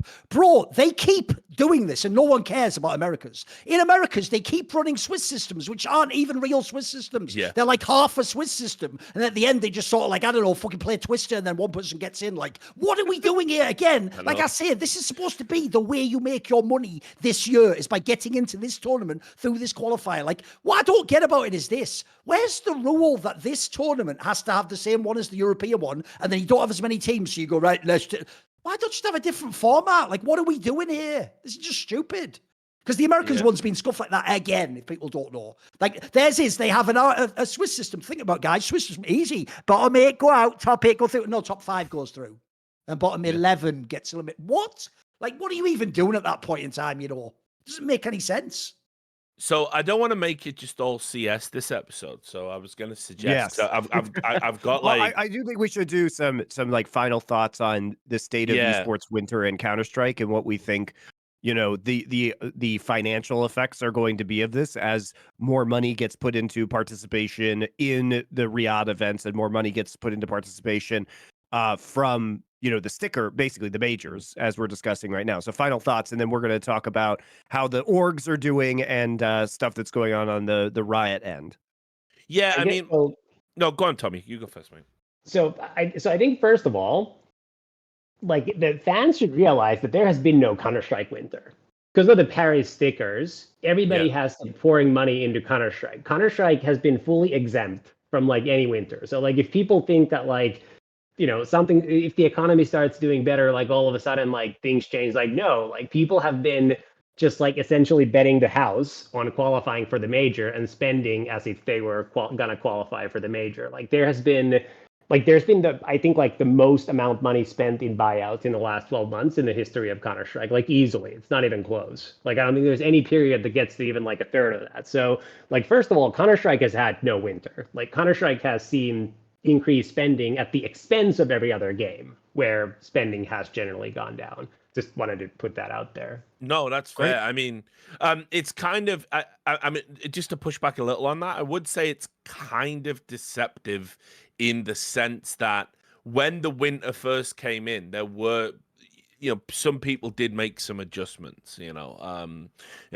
some salaries got cut and some players got let go. Some orgs entirely kind of were like, look, we're going to temporarily come out of CS and then maybe we come back later. But I do agree, obviously, with your point in general, which is that by and large, out of all of the esports, CS is the one that has remained tempting and delicious to the average, team owner, because obviously it's got that huge stick of money. You can do a smash and grab effectively. Yeah, I think there's been cuts for sure. I wouldn't say that there haven't. I just think like many of the teams already started doing that like a year ago, or I guess like a year prior, so 2 years ago now, when the whole shift towards like maybe if you have 3 very expensive players, you need to like kind of academy promotions. Yeah, exactly. Like that, like teams started doing that. Most classic example of like min-maxing and things like that. Yeah, for sure. Look, my final thoughts on it are kind of this. It's like, look, we really need to be certain that in the post-partner league wasteland, whatever kicks that off, whatever that looks like, and as I said, I don't even think it's what people think it is. I think Blast tournaments get appreciably shitter. Like, I even looked, by the way, at this. I'll just say here, like, I looked at the Blast Spring Showdown. Now, I know it's the Showdown, right? But I was looking at the matches, and I don't know. I'll just read you some of these matches, guys. Tell me if you're getting a little tingling in your tra-la-la over the prospect of watching some of these games. Cloud9 versus, wait for it, Rare Atom. How are we feeling about that one? Oh, don't worry. Later on in the day, you've got Falcons versus Metisport. Okay, right. No, don't worry. It gets better, though. There's a real nice... Thursday's got an absolute banger to end. Monty, without its IGL, versus Imperial. So, I mean, and it's like, guys, you're fucking killing me with this. So, and by the way, the Blast schedule is like 3 best of 3s a day. So it's not like it's like, like the old school round robin where like, sure, you have like a couple of bad games here and there. You go eat your lunch or you have dinner during that time or, whatever you're going to do. And then you tune into the next game. Like, no, like your day is 2 of those games. Yeah, and in just overall, the viewership's going to be terrible in those games. It's going to be like 20,000, 30,000. People are going to be barely interested, and that I know it's a showdown, so I'm obviously being a bit harsh, but ultimately, that's kind of the future of what Blast's going to look like in a post-partnership league, where it's going to be, there's this expectation you're going to run qualifiers and teams that aren't quite as good are going to get through, and it's not going to be quite as exciting. It's going to lose a little bit of its luster. And meanwhile, you're going to have the big shining beacon of ESL, Riyadh events, all of their stuff, and then basically, if you're a team that isn't in that circle, you're going to have the RMR. And, a lot of Dota teams have had to live with this reality of there is one tournament a year. I mean, we're blessed in the sense we get 2. There's one tournament a year that you just put all of the eggs in one basket. If you don't qualify for it, it's a fucking disaster. Team orgs, I've seen contracts. They were specifically drafted so it was like they used to have these clauses for their Dota teams that used to say, if you win a prize over $1 million, and obviously I'm going back a while, but that was, this is what I used to joke and call the TI clause. Our cut of the prize money goes up from its usual 10 or 15% up to 50, because the orgs wanted to fucking cash in on it as well, but it didn't matter. Because, hey, it's still this top 8 at a TI is fucking great money. So, the whole scene was all tailored around this one tournament. And go talk to anyone in Dota. Has it been good? Has this glorious open circuit been good? No. It's all about TI or bust. And talent doesn't develop. It doesn't come through. People get jaded. People don't make salaries. It probably won't be as bad, but unless we fill the void of what we're replacing, it could be bad. It could be very bad for CS. So we need people to come in and commit to fill in the gap, and maybe even actually run parallel tournaments and say, okay, you're not going to be in Blast, you're not going to be in ESL, you're not going to be part of the Saudi collective, but don't worry, there are going to be tournaments that we're going to risk running up alongside ESL just for you guys. So let's try and make it work, but in my experience, people don't have a tendency to cooperate in Counter-Strike. They only want to be part of the biggest thing. Yeah, and TI famously has been a train wreck for Dota for years and years. When people were saying why can't we have a TI for CS? And I think people who understand what it's done have always said it's worse. I used to want one. I used to want one because I was jealous of it as a spectacle and all the press it used to get. Actually, having seen how destructive it's been to that scene, we definitely dodged a bullet with that one. Yeah. Now, on the other hand, I think we've kind of created the same system like you alluded to with the stickers. And what I suggested when the Paris sticker numbers came out is maybe, or this might have even been in the article, it's one way to think about it. It's maybe instead of the, previously the kind of the bubble used to be 0 and 500K. So when a team might be $250,000, that's seems somewhat manageable. Now the bubble is between 0 and maybe it's 2.5 or 3.5 million, whatever the number ends up being. So it's $1.5 million.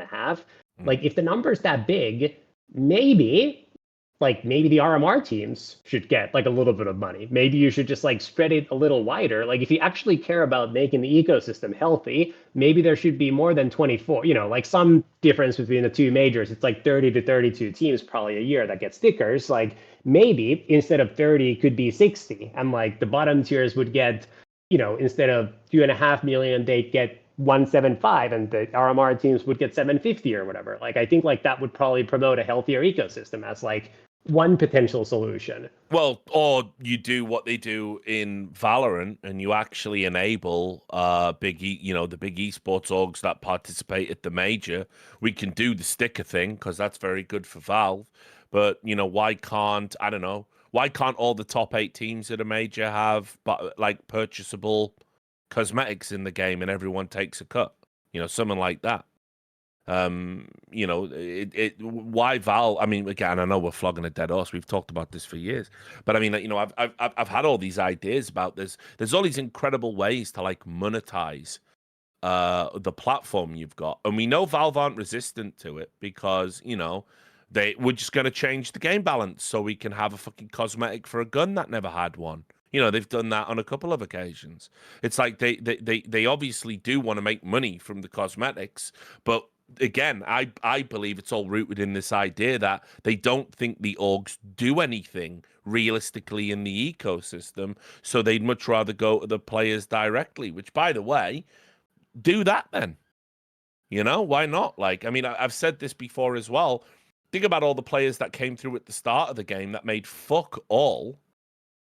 And, even in NFL, they've turned around and done catch-up little revenue pools where it's listen, you got fucking wrecked, but your body's still wrecked at 58 and you've got all these medical bills. So the Players Association's going to kick back a big chunk of change, from a pool of millions so you get your cut. Well, why can't we have I don't know. Time to make the joke about the PA in CS. yeah, exactly. So, but why not? Why not have, say, for example, I was talking about it on stream the other day, just spitballing ideas, but why don't Valve create their own Counter-Strike Hall of Fame, one that's recognized, and each of the inductees that you come in It comes, they induct 6 players every major, let's say, and there's a special thing you could buy, a cosmetic that commemorates a great play or something on the side of a gun, and the gun is their signature weapon. And those old players who aren't even associated with orgs in a lot of cases now, they get a cut. They'd sell like fucking hotcakes. Who wouldn't want to get right AK? Oh, of course. Yeah. I mean, you imagine all the legends, Pasha, Scream, everyone would get it, wouldn't they? Yeah, Guardian, exactly. Sure. And like I say, if Valve's taking, I mean, even if Valve were taking 75% off the fucking top, that 25% would be life-changing money for players like Pasha and Scream and all these legends, Kenny S. So it's like there's all these ways that if you want to bypass the orgs, you can, Valve. But like, you have to do something, because right now we've just got one big dragon horde of sticker money that everyone is making a beeline for.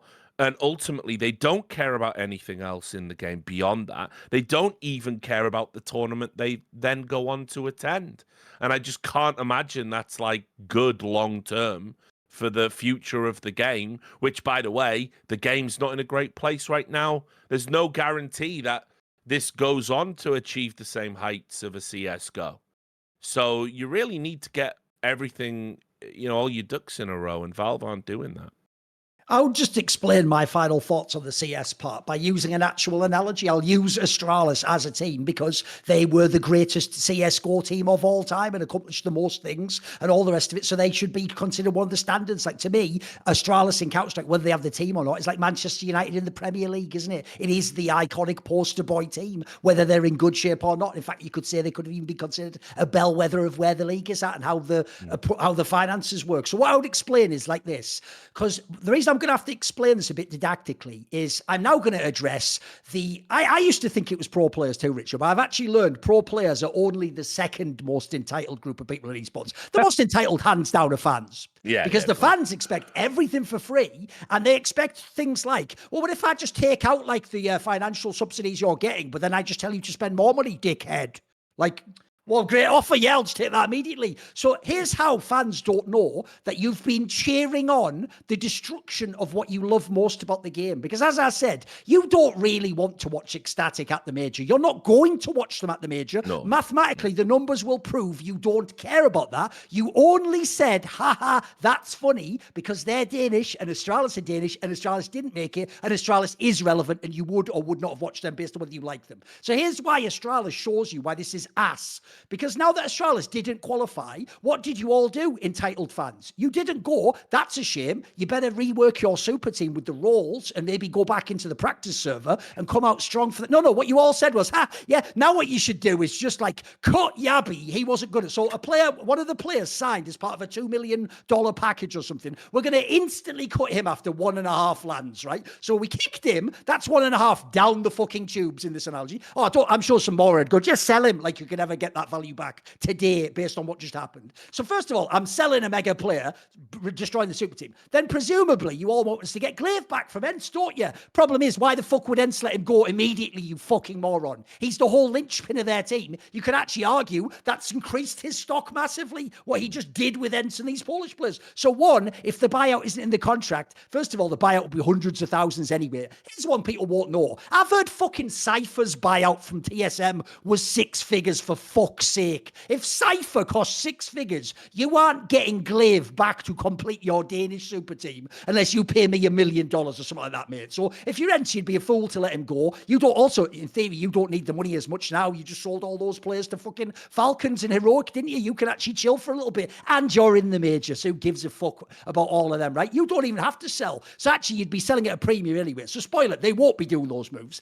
Then people would go, well, I'm not sure about the roles. So like, what if they got like Mykles from Falcons? He's just joined Falcons, you idiot. Why would they sell? They don't have to sell. Why would they sell him except for millions? So then what happens in the end, guys, is you've said, oh, brilliant, now they'll have to make changes. So they do make changes. They take their statistical best player, Blame F, and bench him. By the way, I'd even imagine that probably evokes a clause to pay a little bit less salary there, and you'll try and offload him eventually. And who comes in? Remember, you guys, you had a whole fucking shortlist. Was it going to be Mykles? Maybe they get the Heroic players. Hey, Tessus is looking pretty good now. Sure, she could play some of those spots. Fuck it, Glaive, maybe he's got... No, it's Bro. The Danish player, you and the Astralis esports director did not know existed or who he is or what he's done. In fact, the joke is it's made about 1 million memes of like Bro just signed someone and then say, I signed Bro by accident, instructions unclear. Like all those shit Reddit memes are almost like accurate fucking analysis. So in the end, did it end up brilliant that Astralis failed the RMR? Did we get a better Astralis and a better... No, we got a weaker Astralis, a weaker scene. And right now, being as they've missed that major and they're in terrible shape as a team,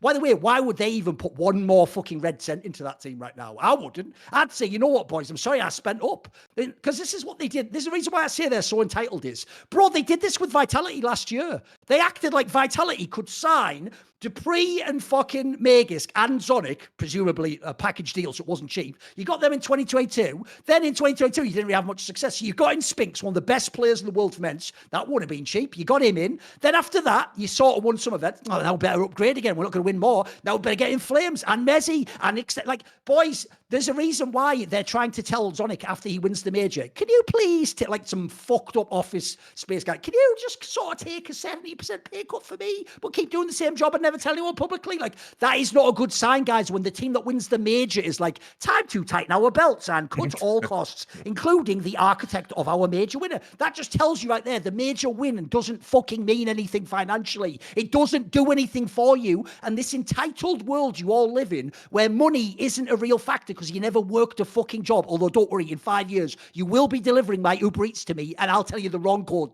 shithead, just to fuck your whole account up, prick. So anyway, and after all that, you just demand these teams are fucking like Man City and just make insane signing after insane signing. And if it doesn't work out, just spend 10 million more. And at the end of it all, when it's all come back to be a bunch of shite at the ASWC Saudi event, and it's all shit. And none of those teams, like I said, none of your Montes, your Game Allegiance, Apex, are even allowed to even the chance to qualify into those tournaments. You'll all bitch and mourn. Meanwhile, you cheered on this world coming through. Like, essentially, here's my analogy. Just because you don't like the way the Harkonnens run fucking Arrakis, you're fine with a galactic jihad where hundreds of millions must die because you don't know the concept of better the devil you know. And like, you know, in this particular scenario, like you can't put the obvious other analogy, Chesterton's fence. You don't know what you are taking the fence. What was the fence there for? You don't know because you don't know the revenue of the industry, even though sadly, the conclusion is just read the article Tomi wrote. It's all fucking in plain text. If you just understand actual English language words, it's all there. Explains completely. Like he said, he explains even different scenarios. If you don't make it at any majors, you might lose like 3 million. If you make one, you might make, he literally puts it all out there for you. So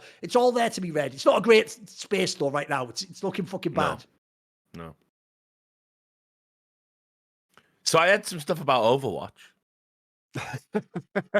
All right. Well, before we get into Overwatch, guys, and we start talking about some of the other teams and the knockout. I also won't really give you the wrong code. I'm too honest a person. I never fuck some over my label. I just sent it to be cool and funny and edgy on the internet, okay? Like a lot of other things in my career. I'm glad we cleared that up. I thought you might get cancelled for that, Duncan. I was super fucking worried, bro.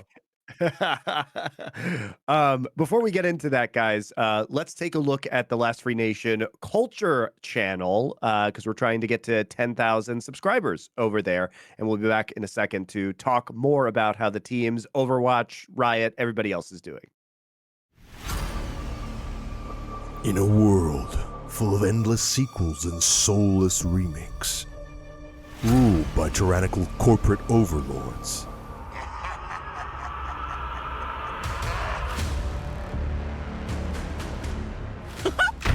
but hope remained, as there were some who resisted.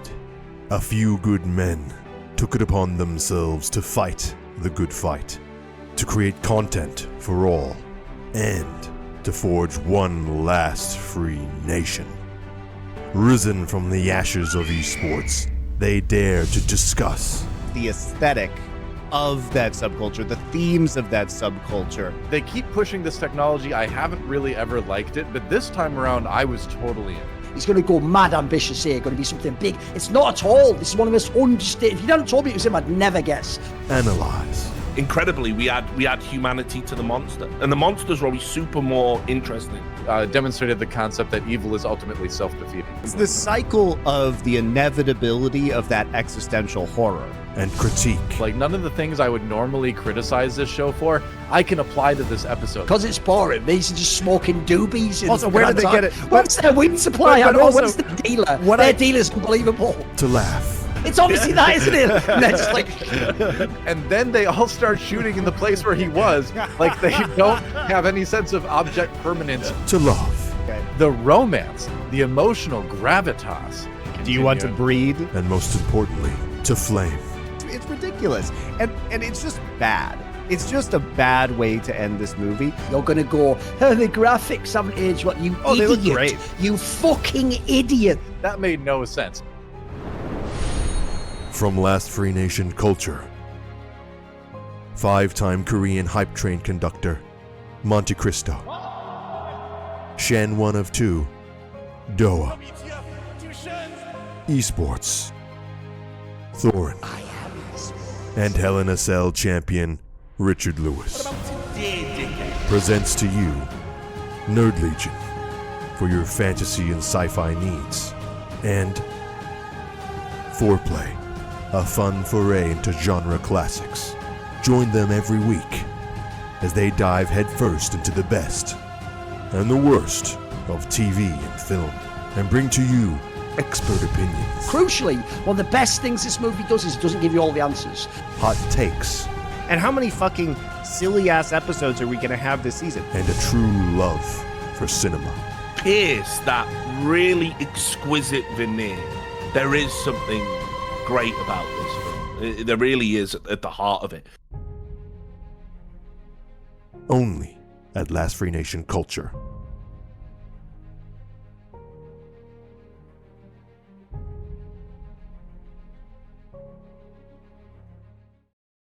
And that's why he's esports reek. All right, we're back. By the way, that commercial, not too over the top or self-indulgent, it did literally show me as an orthodox icon, and it said Thorin, Crusader of Truth. And I wasn't even involved in making that, by the way, guys. So these guys know my brand. Fair play to them. Yeah, and for you guys, we're trying to get up to 10,000 subs over on our culture channel. Richard, Thorne, and I do the show Foreplay, where we pick a genre and we do 4 films in that genre, releasing one every week. So you can kind of watch along with us. It's been really fun. We just released our Heat one, which is, if you guys know Richard and Thorin, a film that they talk about all the time. It was our longest episode yet. I know a lot of you guys have been enjoying that. I also do a show over there called Nerd Legion. We are the Doa, De Niro and Pacino of esports in many ways. So there you go. Sense. There you go. BTN was us having that diner scene just about over and over again. Which makes Monty logically Val Kilmer, someone he enjoys, but who works better as a background character than the leading man. So I didn't write the universe's script, mate. I didn't do that. Also, just the best part of bad esports most of the time, you know. True. Okay. To be fair, you in the Overwatch League on point was somewhat like Val Kilmer's role in Tombstone. The whole project was shit and could never have been good, but you were pretty good while you were there briefly on screen. Exactly. I'll be your Huckleberry Nate Nanza. So yeah, do head on over there and watch some of that content. I know a lot of you guys enjoy that, but some of you don't know that it exists yet. I also do Nerd Legion over there with Doa, where we look at mostly make fun of modern sci-fi and fantasy. So we just talked about the latest the live action version of the new Avatar show.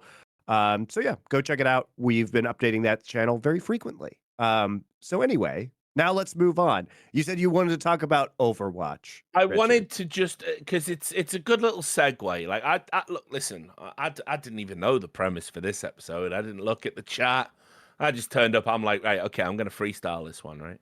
So but there was an interesting kind of tweet that I saw, which was M80, the kind of NA organization.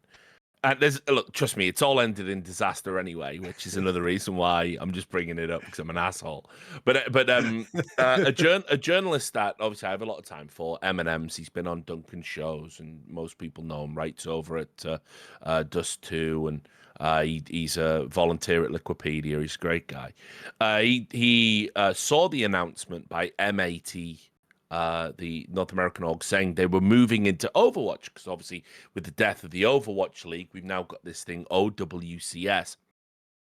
And he said, M&M's, that investing in Overwatch in the year of our Lord 2024 is the largest possible canary in the coal mine that your org must be involved with the Esports World Cup stipend program. Because obviously the ESL are running OWCS. Saudi Arabia are the current reigning world champions for Overwatch in the Overwatch World Cup, which is also just like... It's too good, isn't it? That's how you know it's a simulation. It can't be. Yeah. Maybe I'll be Trace. Not here, you won't, I'm afraid, love. We don't talk about you. So anyway, let me get his founder and CEO MAT Marco. He replied and said, "Appreciate you, but respectfully disagree here. It's a great esport, strong viewership, low cost right now, and potential upside if OWCS succeeds as an open format. I think the entire season will be fun to watch and interesting to see how Blizzard approaches it if it becomes popular. Sometimes you just have to believe, brother."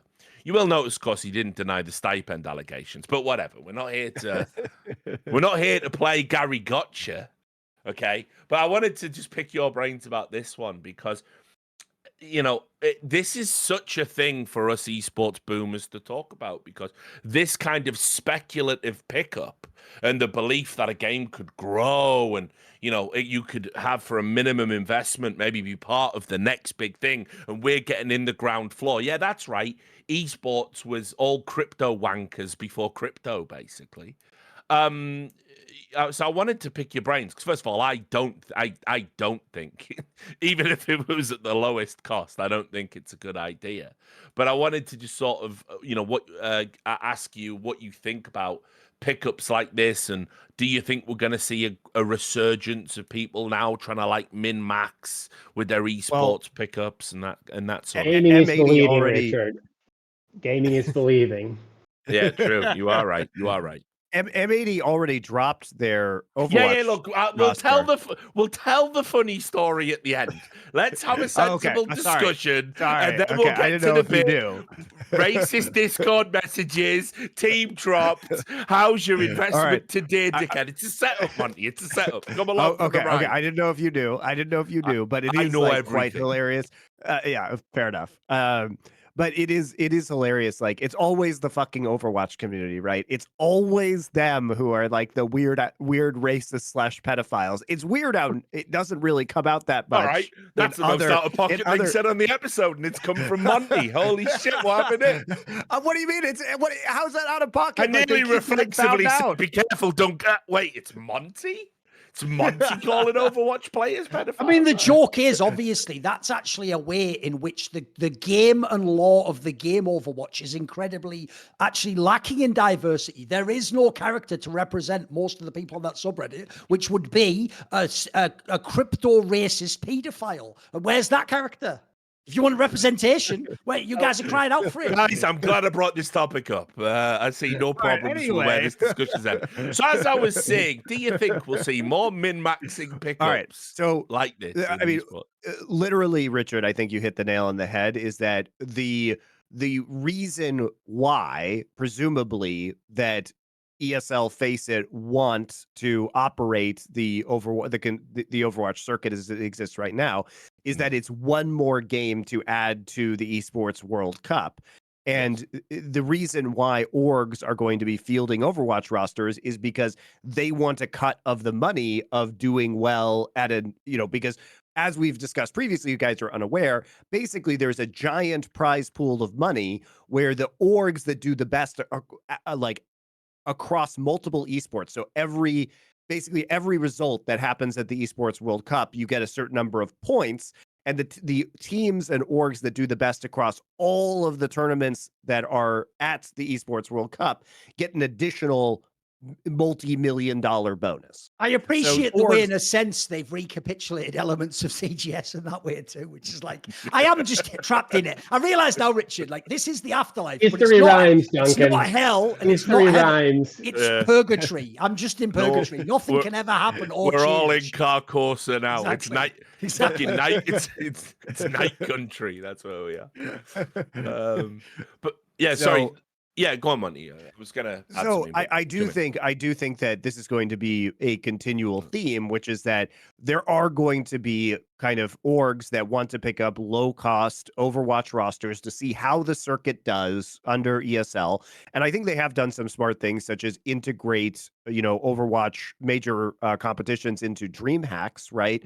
Which allows them to use resources, ESL to use resources that they've already deployed into creating DreamHacks to have like esports finals there, which is really just a return to, I don't know, 2014 or whatever, right? Where we would have the DreamHacks be the finals of major esports like online circuits. But I think teams are going to get into this because there's a way that they can do this on a relatively inexpensive basis. And they're going to want to because it gives them additional shots at winning a lot of money or winning a lot of money at the Esports World Cup. So I think the cost is going to be quite low at this point in time. And it's a good way for teams to ingratiate themselves to ESLFACEIT Group and thereby the Kingdom of Saudi Arabia, which is where they are going to start to find a lot of value. I know way less about this than all of you guys, but I'm now so stuck on the CGS metaphor because I hope this thing I wish this thing had like similar match setup where you might have the best Counter-Strike team of all time, like really good teams and everything else, but then your fighter just loses 10-0 every single game and it doesn't matter at all. Yeah, and it just completely wrecks your organization. That was some of the best entertainment in the 2007-2008 era. Oh, mate, the moment I knew that league could never even work as an entertainment product was when Complexity, the team you're talking about, had the best CS source team, and they used to win, but because in Counter-Strike you win like, I think theirs was like 9 something, so you win like 9-7 or something. Yeah, it was MR9. So you don't get to have as many point differential because you're never going to win 9-0. But the problem was, obviously, Jason Lake had signed that fucking the woman fighter who was just like the girlfriend of Moto from 3D. So she lost every time 0-5. So basically that immediately offset the win of your Counter-Strike team. And so there was one match where the fucking Swoozy guy, who was like the male beat-em-up fighter, lost a match, but in losing it won the match overall for the franchise. And so as he lost a match on stage, people mobbed him and were like, bro, you did it, we won. And I remember just thinking like, this is so fucking stupid as a premise. Like I, an actual fan of these games, are now going to like close the X and shut it down. Like, there's no way anyone's watching this. There's no way. There's no way. That's why that whole concept is just about, it's actually a clever way to tie in what we said before. It's just a really clever way the Saudis have actually found a way to subsidize the small esports. Because the joke is, and Richard knows this, the people in those small esports, like StarCraft 2, now Overwatch, if anything, that's their perfect moment to be like, I'm just happy we have a small scene and we don't have any of that horrible capitalism. By the way, Richard, the idea of the Overwatch sub, not only balls deep in identity politics, but literally the sort of people where if you click their Reddit account, they're posting in like r/late stage capitalism about how bad everything is. Yeah. Now suddenly all think it's brilliant that their game has a new like injection of fucking cash from Saudi Arabia. Like these people are beyond parody. So like, yeah, the sad thing is that's really why that is super attractive, because if you are one of these massive orgs to tie in, like you may as well pick up the StarCraft 2 guy and the Overwatch team and all that, because you just been maxing like a motherfucker. Well, if you actually get the big prize at the end, especially if you have a huge Twitter social reach, you could more than offset your costs. In fact, the joke is you can use some of the money to pay for your Counter-Strike team at that point. Well, and we also saw this with Vitality picking up the StarCraft 2 players for very similar reasons, guys. And the reason why also the StarCraft 2 is so hot right now. It's so hot right now in 2024, guys. The reason why, even it ingratiates everybody, right? Because basically, like the teams are gonna pick up rosters to have a better chance at winning parts of this huge prize pool that they're offering for kind of pan game competition. And the developers are going to be happy because basically this keeps their circuits alive, so it looks a lot less embarrassing to fold up the Overwatch League. So Activision Blizzard's going to be happy because they basically, get a low-cost marketing engine for the game. And, StarCraft 2, same thing. So somebody else is absorbing all of the cost of this. And because the Kingdom of Saudi Arabia is going to encourage good teams to field rosters, potentially it will get some name brands involved on the Overwatch or StarCraft side. It's already working, right? With Vitality in particular on StarCraft that wouldn't have invested before, which gets more eyeballs kind of on the product. So, you have to give it in some ways to Saudi Arabia because they are playing this game extremely well. Like, we just have to be honest. Like, as far as taking advantage of esports winter, they are doing a great job, right? Even though I know what you mean, it's just I know Richard wasn't prepared for the sentence opening. You have to give it that Saudi Arabia. It's depressing. No, it's like, depressing, but it's impressive. Listen, I agree. In the context of your sentence, that's obviously totally fine. But it is like one of those. That Hitler was a hell of an orator, wasn't he? You know what I mean? It's like, yeah, but like, what the hell? How does the sentence end? How does it end? Well, no, it's the thing is, I hate people who quote Drill Wint tweets because he's only funny once every 1,000 tweets. But there's just he's got a tweet like that where he says, you do. The tweet goes, issuing correction on a previous post of mine regarding the terror group ISIS. You do not, under any circumstances, gotta hand it. I love it. That's eyes in my head. Okay, Monty. Now you're just doing it in real time. I can't be asked. Look. If you had to create a very solid game plan about how to get the most out of current esports winter, the Saudis are doing an impressive job. I don't like it, but just looking at it, they are doing things that are going to make the teams very happy in a desperate situation, and some of the publishers happy in a very desperate situation, because the lack of venture capital and the lack of sponsorship means that people are grubbing around for money, and here's an opportunity to get more money, right? It's sad, but this is the Saudis taking advantage of a bad situation and people willing to take the handouts. Right? No, and I get it. It's just obviously right. Okay, I don't know when Saudi stop or want to get out. I don't know what the end stage for them is, what it would look like, what the metrics for success would be. It's very hard because remember, they're not doing it for any traditional reasons. They're not doing it to make money. They're doing it for something else. So whereas we know, for example, like when we go work at a startup, okay, you got 3 to 5 years. If we're not even close to viability at 3, we're going to shut the whole fucking thing down.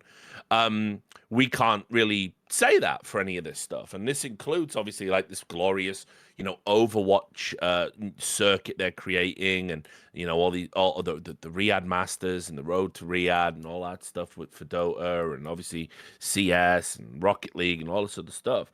But it's like if the entirety of our scene is given over to them, and as I've said, it is my bold prediction that I think they'll be doing League of Legends. I think ESL will be running 1 or more Riot leagues in the not too distant future, because Riot's business model seems to be all now geared up towards outsourcing for the first time ever. I think what happens when Saudi go, listen, it was fun, this esports stuff, it's super cool, but actually we just own Hollywood now, so every fucking movie is just about anything we want it to be. All the hidden messages are all in there. We've took over the Olympics. We've got the World Cup that we're bidding for in 2034. Really, the esports isn't moving the dial anymore in the sports washing thing. We're totally normalized. We've locked up all the gays. We've made it so women can't drive again. And no one's saying shit. So just fucking deal with it. Esports was just a lull. And we're out. See ya. And so what happens on that day? And this is why, again, I'm like, I hate all the business decision makers, all the decision makers in esports, all of the people that are driving this industry forward. Because, unironically, I had team owners that I've talked to going, for the first time ever, Richard, this is sustainable. Sustainability isn't one guy underwrites everything until they get bored. That is the opposite of sustainability. That is not what sustainable means. And it's very instructive, because then what you realize in that moment is, oh, no wonder esports is fucked. The people who have all been in charge, from the developers to the biggest orgs to the team managers, they don't know what sustainability is. They never knew. They're morons. And so my worry here is everyone's like high-fiving about all these new circuits coming up, and that's fine. If you have no moral objection to Saudi Arabia, by the way, that, that's fine. You do you. But like, what's going to happen in a few years? Let's assume esports actually isn't some significant part of the sports washing cultural phenomenon, and Saudi Arabia move on. What happens then? Yeah. No one's thinking about it. No one's talking about it. Well, we've never never really thought very far in advance in esports. Yeah, well, I mean, yeah, but like we're only talking a few years here. It's not like crazy. The real question is like, how close to something resembling sustainable do you get in the interim period? Because there's a big difference between backstopping a 50 million a year burn, 100 million a year burn or more, or like some smaller amount. I think from the disclosures that MTG had prior to the deal, I think ESL was losing something like 40 million a year in the last couple of years. ESL and DreamHack combined, and I guess ESEA was part of their reporting as well. And I think FACEIT was marginally positive, like call it like $1 million, but like essentially break even. I'm guessing that they've taken on a bunch more costs since the deal. Obviously, the layoff just took place. I don't know how Vindex was doing, but given how long it was rumored that they were being sold and/or trying to raise money, I'm guessing that they were still burning money. Like, I can't imagine that they're burning less than they were before the deal. So I'm guessing that they're burning way more currently. So the real question is just like, what does it look like, both in terms of time and in terms of like structural changes needed to get to something closer to zero? Because I agree, like if all of a sudden somebody in the kingdom got bored and decided, hey, I'm going to do something else now, that would be a huge problem right now. The question is like, does something like that start to happen or begin to happen in a year or in 10 years? And like, how far in advance do the people operating the business know about it and have time to adjust? Because I do think the CEO level of leadership of ESLFACEIT is great. I think many of the people who are like one level below are like people whose job 20 years ago was to stand behind me when I was playing in these tournaments and tell me not to touch my keyboard when I was dead. And like now they're somehow like the SVPs of that company. So I have my doubts about many of those, but I do think both of the co-CEOs are very good at their job. So like I think there's a way to get there, but like the nightmare scenario is like what Richard alluded to, which is somebody gets bored one day and there's like no clear way out, and you basically just offload it at any price, and in the meantime you just like shut down as much stuff as you can. Yeah. Also, I mean, just on the Overwatch thing, bringing it back to M80, and then we'll tell the funny story, which isn't really relevant to the topic of the show, but fuck it, it's funny anyway. Here's the thing: the Overwatch, the OWCS, right? It's going to be this whole new glorious open circuit. By the way, did you watch their announcement video? You must have. By the way, I actually can't even believe. I actually thought you were going to do a video on this or something on your stream. I don't know if you have or not. But like, if you don't know, guys, they actually chose someone to. Oh, I thought you meant the announcement they did on stream. No, not that. Well, I'll just mention this though, because this just showed me already that just like, okay, so here's the obvious answer, Monty. In the same way as when it was the Neon deal in Counter-Strike with Blasts, it was a very small, isolated, one-off deal. Everyone on the fucking internet was against it, and it was, of course, it was the right thing to do. But just like with LEC, where the joke is they were making Reddit threads like, it's brilliant, we haven't taken any Saudi money. What's that? We might need to. Well, like people have already done that on every. They instantly fold. So the maddest part about this Overwatch swap, this is insane, is someone who themselves would not be safe in the country of Saudi Arabia was the one they chose on the mic to make the announcement this is what was coming and how brilliant it is. Now, there's two angles to that. One, what the fuck is that person doing saying that themselves? I can't even comprehend that. And then two, how is that not itself being called out by gay rights activist groups as someone literally using someone as a shield for very bad news if you are those groups? Like, even though I know that wasn't the thing you were referencing, that was mentioned. I mean, it's the Rainbow Riot riotous stuff all over again. It was that again, instantly. I've said like it's really funny that there's this sudden wave. I'm calling it trees for deforestation as a philosophy. Okay. You know, like you're just seeing this incredible wave of like LGBT people explaining why actually it's a good thing. It's a good thing because I mean, like, you know, in the Rainbow Rioters story I did, they're like, look, there's canonically gay heroes, and it's in Saudi Arabia. They'll have to pick them, and they'll be on the screen, and everyone in the audience will know they're gay. I'm like, I don't. To be fair, Richard, I didn't even know that here? half of those characters were gay, and I work on League of Legends as a primary title. But that's the final joke of it all.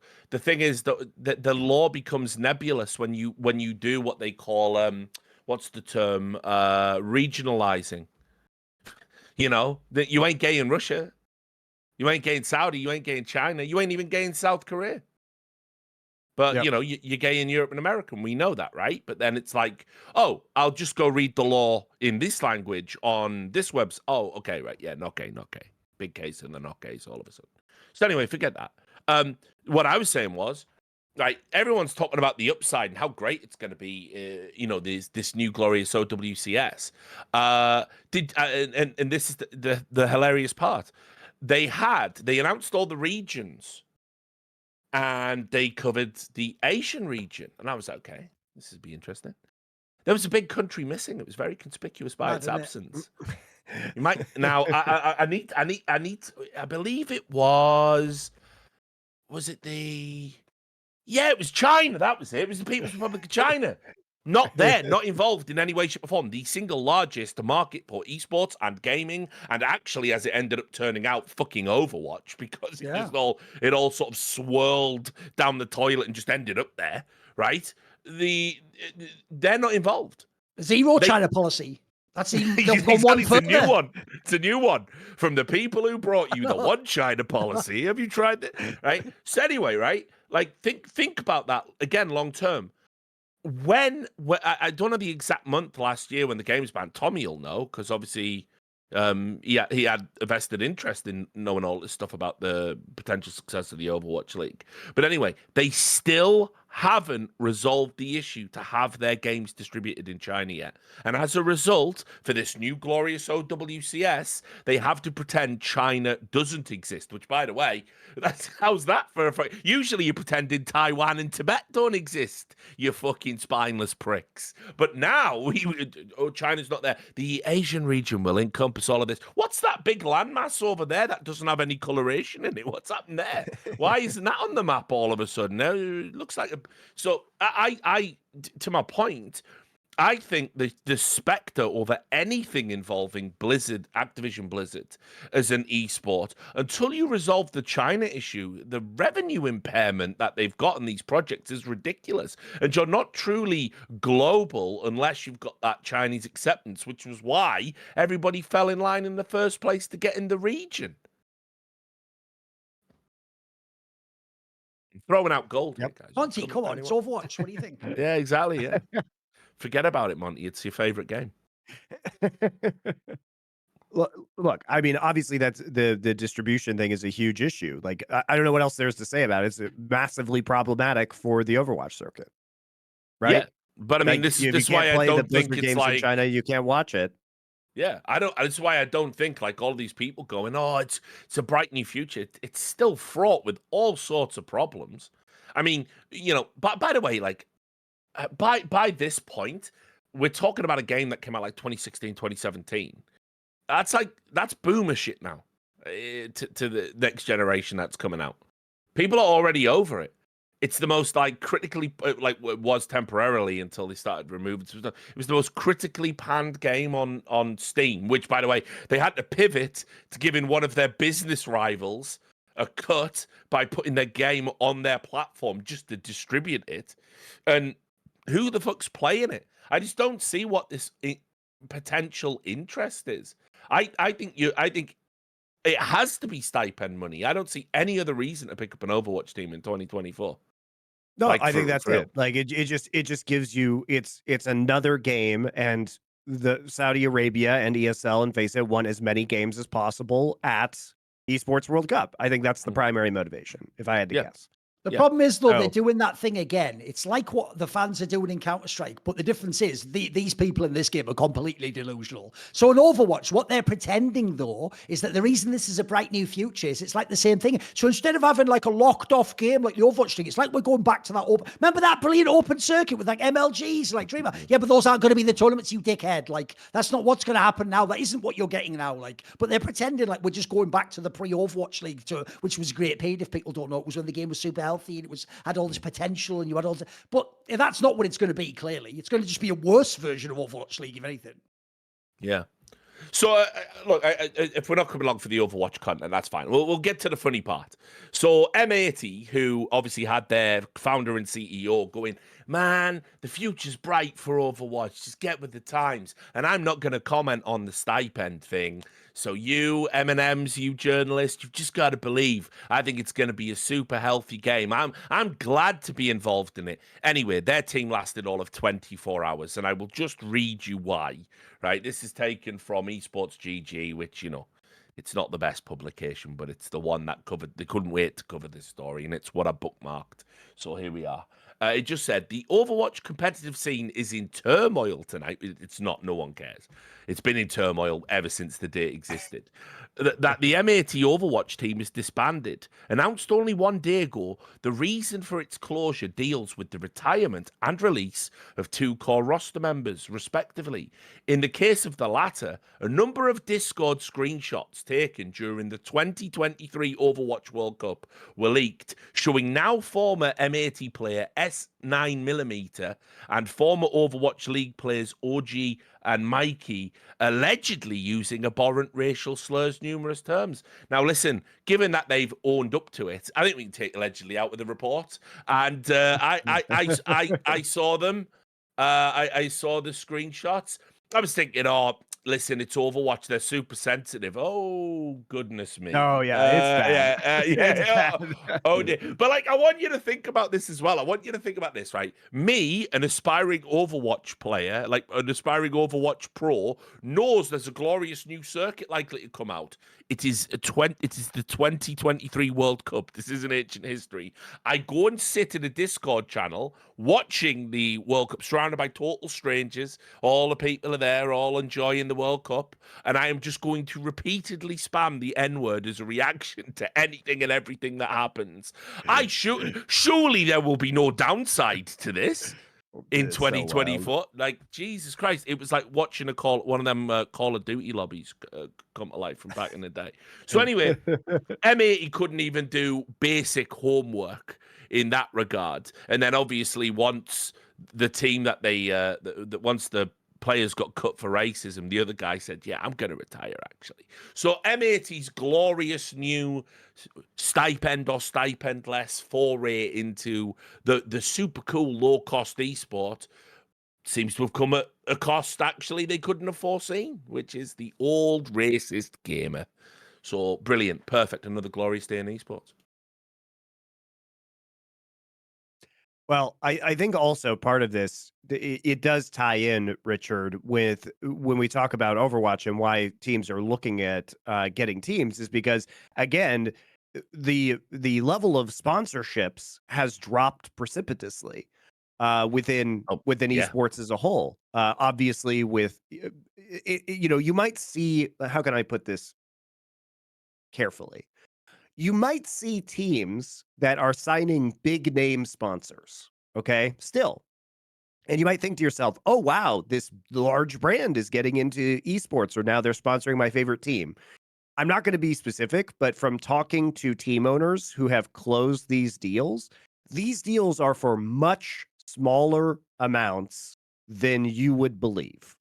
So you might see a very large brand, a global brand, and think, oh, they must be getting millions of dollars. The answer is frequently, no, they're not. So we've gone back in time again 15 years. Brilliant. Good one. Yeah. So basically now, if you are sponsored by Pringles, you just get the potato chips. Brilliant. We're back on. We're all the way back in esports again. You don't know how on the nose that is, because remember, right, the Chipotle sponsorship over in the FGC, all of the fighting games fans, they were like literally going, this is like one of the biggest corporate sponsorships of all time. All the esports grifters were coming out going, Evo's trending up and FGC is going to be the next big thing. And look at this Chipotle sponsorship. Anyway, the sponsorship for all the people that entered the tournament, if you went out super early on, you got a free burrito bowl. I love it. I actually love it. You mean I get a free? Look, all the FGC are going, see, they said there's no such thing as a free lunch, and now look at us. We eating good tonight once. Jesus Christ, this business. There's one other aspect to sponsorships that like I haven't really seen people talk about, which is even if the dollar amount is the same, even if you have $1 million deal and you renew it for another $1 million, it doesn't mean that the mix of the sponsorship is the same. So like, for example, it might be that you do $1 million deal that's just like a logo on your jersey and at one extreme. And at another extreme, you might do 100 in-person activations that cost you essentially like the full sponsorship and your margin ends up being zero. And so nobody has like really visibility to that from the outside of like any individual team, which is I think why people don't talk about it. But I don't think the average fan really ever considers that like the margin that teams generate from sponsorships might be vastly different. Like typically, right. So basically you're saying that the cost of servicing the sponsorships has gone up because the expectations of deliverables are just now more expensive at the same time, even if it's for the same dollar value. Well, not necessarily the expectation of the deliverables. I'd maybe turn it a little bit differently, which is, well, I mean, the costs are going up, but there's like a very specific reason, which is when viewership was growing for every games, when you would do a multi-year deal, what would happen is you'd say, okay, so over these 3 years, I'm getting, implied 100 million impressions. And like this year will be 25 million, but then I'll end up getting 75 million over the course of the next 2 years because the numbers are growing. So maybe it's, 37 and a half the next 2, or maybe it's 30 the next year, and then whatever is left over after that. Now that viewership has not been growing for a couple of years, basically since COVID. Like COVID pulled viewership forward for a little bit, I think, at the very beginning, and then people realized that actually there's like more competition for viewing because there's more streamers, etc. And sports did not stay paused for a long time. Is what happened is people stopped underwriting longer term deals, and so I think what you've seen is shorter time duration for deals. So when you sign a big deal, it might just be for a year. Or if somebody signs a longer term deal, typically you're taking a discount. You're not getting like the benefit that you would have gotten in like 2018 in like year over year growth in the same deal. And the other piece is if viewership then goes down and you're renewing that deal, what probably happens is you have to throw in a bunch of like costly activations. So like in-person stuff or like more like video creation, things like that. Like maybe you have to hire people to take part in something. And so, you could have $1 million deal for 3 different teams at different times. And like in one extreme, like maybe your costs are only 100K or like 200K. Like finger in the air estimate for average is probably like 30% incremental cost for any individual deal. So like, you could pay 100K extra, or at like the bad part of the cycle when expectations are bad and like you're signing deals just to make the incremental margin on that, you might pay $500,000 or you might pay more to service that deal. So it's not only just like what the headline number is, even if the headline number is pretty big, stays big, and it's like a high quality brand and it's all money and not, free burrito bowls. Though, by the way, like I would sign up for free burrito bowls. The joke is, I'd say, what, give me penny on the dollar. I wouldn't eat that fucking trash if you literally paid me. Even if that is all the same, like what actually the team gets to keep might still vary very significantly. And I think that's where you see a big difference between what are like perceived to be the best brands in esports versus like lesser brands. Is I think they get a lot less credit for that kind of stuff. Yeah, I mean sponsors. Like I said, there's been 2 issues. Like as far as I can tell, as well. I mean, there've been a number of like. I've talked to a lot of sponsors that didn't re-up with certain orgs, and they basically said like, when times were good and we were with them, they kind of felt like they could, you know, we didn't hit those deliverables, but hey, look at all these fucking cool, look at all these wicked photos of us at these events, yeah? Look at that stadium, you know? Look at that full stadium. Oh, wait, that's from ESWC 2008. Well, ignore that one. Look at this recent one. And they got away with it. It's also that the value that they were paying for logo placement and like time on broadcast didn't actually translate into significant value because they didn't see success in their marketing campaigns relative to sales or any other metrics, right? And like, I mean, I could just tell you that, you know, one of the uphill battles that I have been fighting with Last Free Nation sales has been that. So with endemic brands, so like, you know, companies that you might associate with gaming, right? That were heavily involved in sponsoring teams and tournaments in the kind of you know, flush days of esports. I mean, esports winter is all these companies are talking about now.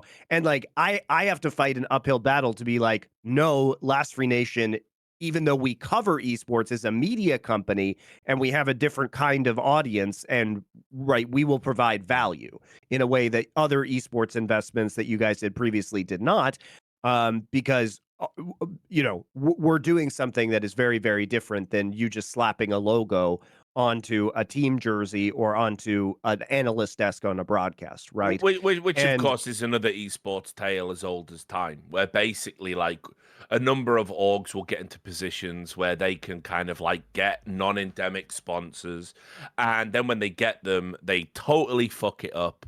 And they go, why would we ever do anything in esports ever again? And if you're even lucky enough to sort of talk to them, you have to sort of take them through, like, yeah, not everyone's a piece of shit. Some people take this stuff seriously.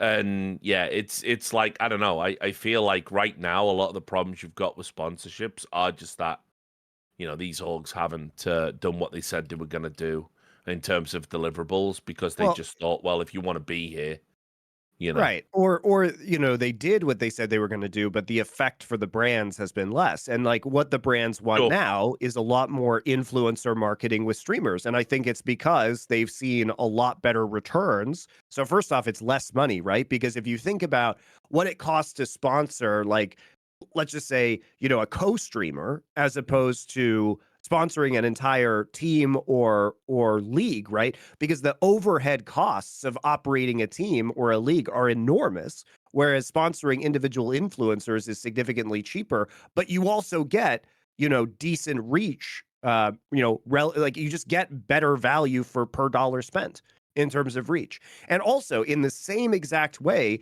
that esports fans are incredibly guilty of not supporting esports, right? They don't buy jerseys. They don't subscribe. They don't give their Twitch primes into the actual tournament organizers. All of that shit, all of the subscriptions, people are willing to shell out for influencers, right? And it works the same way with the brands, guys. The brands get more value from sponsoring influencers because people are more likely to spend money, right? And like, I can just tell you, we've seen that with LFN. Like, we've seen that. You guys support LFN very directly with the sponsors. And we know that because we get feedback from the sponsors and they keep re-upping, right? And so we behave more like an influencer network than we do. We just happen to talk about esports, right? Now we talk about other things. We talk about sports. We talk about films. Like, we're expanding. But this has been a battle. And I think that it is very difficult right now for a lot of these teams either to get the same value from big name sponsors as they had either, you know, previously, or to Tommy's point, you know, having the same lower costs. Like they spend more money in order to service these deals, even if they are for the same dollar value. But right now, amongst most endemic sponsors, esports is a bad word and nobody wants to deal with it. Well, yeah. Why would it's very hard? Why would you sponsor it? I mean, also, you know, you have to understand a lot of the people that are doing these deals, right? They have very surface level understanding of the industry. So when we were riding a crest of a glorious wave coming out of 2014, 2015, 2016, and all the headlines around esports were like, you know, some fucking games journalists who decided to take a break from saying something like, you know, why sugar puffs are racist. You know, they thought today we're going to write the other article we write, which is, do you know people play video games for money? It's like a job and stuff. And they you know, and they were all writing that. And then eventually these, like, you know, fucking cretins that work in marketing, they like, whoa, this is the next big thing. Surely if we slap our branding on that, it will be a match made in heaven. And then they came in with their fucking suits and they met the delegation of all the arseholes that have created esports. And basically they were like, listen, yeah, let's do this deal and let's do that deal and let's do that. Now those same people have either been burned, or marketing people in general who are the same, you know, idiots, and they're looking, you know, over what's going on in esports. Think what our headlines look like now to a casual. You know, like it's all fucking doom and gloom. It's all, you know, it is esports winter, but it's more than that. Think about like the average headline you read in esports now. Think about the absolute clownery that goes on. Like, think about that. Here we are doing a story. Like a founder and CEO of an upcoming NA esports org went to the wall publicly for a team that within 24 hours he had to drop because they were spamming the N-word on Discord like children. And you know, people think like, I hated it on Reddit when people used to go like, you and Thorin and Monty are the reason esports will never be taken seriously. All the while it was a growth industry and we were being taken seriously, so much so we're all on TV, right? But, you know, like, yeah, guys, they're totally not taking us seriously now. You know, like, but then it's like, it's what's happened these last few years. Now, none of the stakeholders would take us seriously because why would you? Why would you? We were given the keys to success and we just absolutely squandered it, you know? And the industry has got more and more progressively stupid because we've had the death of expertise, essentially. You know, people are allowed to come in, run esports projects, not knowing the first thing about it, the rise of the LinkedIn grifter being taken seriously, you know, obviously the EG files, which we're going to get into, you know, it's like, now the industry is a joke. It's a joke. And to be fair, it deserves to be. You wouldn't sponsor this. I mean, yeah, look at, like, to your point, Richard, like, you never know when the next, like, you know, scandal like the one we just talked about with M80 is coming out, or, you know, Overwatch League losing all of its sponsors because of the shenanigans at Blizzard, right? Which, by the way, that's a gaming thing, but that destroyed. I mean, you know, if you ever want to talk about why those leagues failed, you just have to look no further than Bobby Kotick and his cronies at Blizzard. They knew all of that stuff. You know, they knew. And they misrepresented, like, what the likelihood of it ever coming out was. And this is why there's been lawsuits and all sorts of other stuff over this. And it's like, imagine what it's like when a flagship esports league where people are paying 10, maybe close to 30 million to buy into it, loses all of its sponsors overnight because of the California labor whatever the fuck it's called, you know, did their investigation, and they find out that you've got all these systemic issues towards women, and not just like, you know, oh, well, we have noticed there's a slight like 1% or 2% pay discrepancy in a few people who have been passed. No, if only it was that, right? Then everybody goes, oh, we'll just pay a fine. Super sorry, everyone gets a raise. Yay, and we all move on. No, it's like horrific actual stories. People stealing breast milk, putting fucking cameras in toilets, so they, like, in that, you know, driving people to suicide. It's an absolute fucking nightmare, like, for all the people that had to work in those conditions. There's no coming back from that. And if you're like, you know, what was it, Sour Patch Kids or Fruity Loops or whatever, yeah, okay, hey everyone, we're going to stand by you on the Overwatch leagues. Fruity Loops, the cereal that encourages suicide. Like, what the fuck? You're never, it's over. Like, nobody, this is corporate America. This is optics first. So, I mean, to be fair, the tagline could be, make your last meal a fast meal. Jesus. I'm available for consulting. Seriously, but by the way, unironically, someone in marketing did say, "But what if we could go down that angle?" You know, but like, so it is ridiculous actually how much, you know, the rank and file at esports got hurt by these like huge, insane corporate machinations, and that's why sponsors aren't coming as much as anything else. Yeah, so like I think the risk is there too, but it again, you know, when we go back to what were the revenue streams for teams, well, they never had ticket sales, they never had concessions, they didn't really have merchandise, they didn't have media rights, so they had sponsors, and now even sponsors are fucked up. So the answer is they have Saudi money. Like that's the new answer, guys. Like the cure for esports winter is participation in the esports World Cup and being selected by the Saudi government to be part of their big team program, right? That's what I can just tell you from talking to teams. That's what they're concerned with right now, guys. They are very concerned about that. Yeah. Oh, yeah. I mean, the cure for esports winter is gather round. There's this nice warm fire that Saudi Arabia are putting There's a nice warm desert that you can be in. This is lovely. Don't ask what they're throwing on the fire, of course. Like, don't think too much about that, my friends. Well, but just enjoy the warmth, I guess. By the way, there's another thing as well to me that I think you guys have nailed, which is people are acting like the winter aspect is just like the seasonal change. Well, there'll be a cycle. You wait for winter to end, then spring comes, and eventually you're in summer. No, why would there ever be another one? Because here's what's mad. The real joke is, if I ever really get sick of this industry, here's what I'll actually do. I'll do my version of the Morgan Stanley report about esports organizations, the teams that you need to sponsor for any of this to exist. And what I'll show you is, you know what, Jacob, you're right. I'll actually do what we all should have done. We all just did it on these shows, but you're a dickhead who doesn't watch other people's stuff, so you don't know what we're saying. You just go off Twitter like a moron. So you're right. I actually do agree that one of the biggest problems I would characterize in esports is that you have businesses that could never turn a profit, but they pretend as if they're a sports org or a media company. And then what they do is they don't take in VC or investment and go, hey, we're a startup, so obviously we're going to be on low salaries and just equity. And what we're going to do is, we're going to get nice friends and family round to book. No. What you do is you get as much investment as you can, like Jacob Wolf did with his country.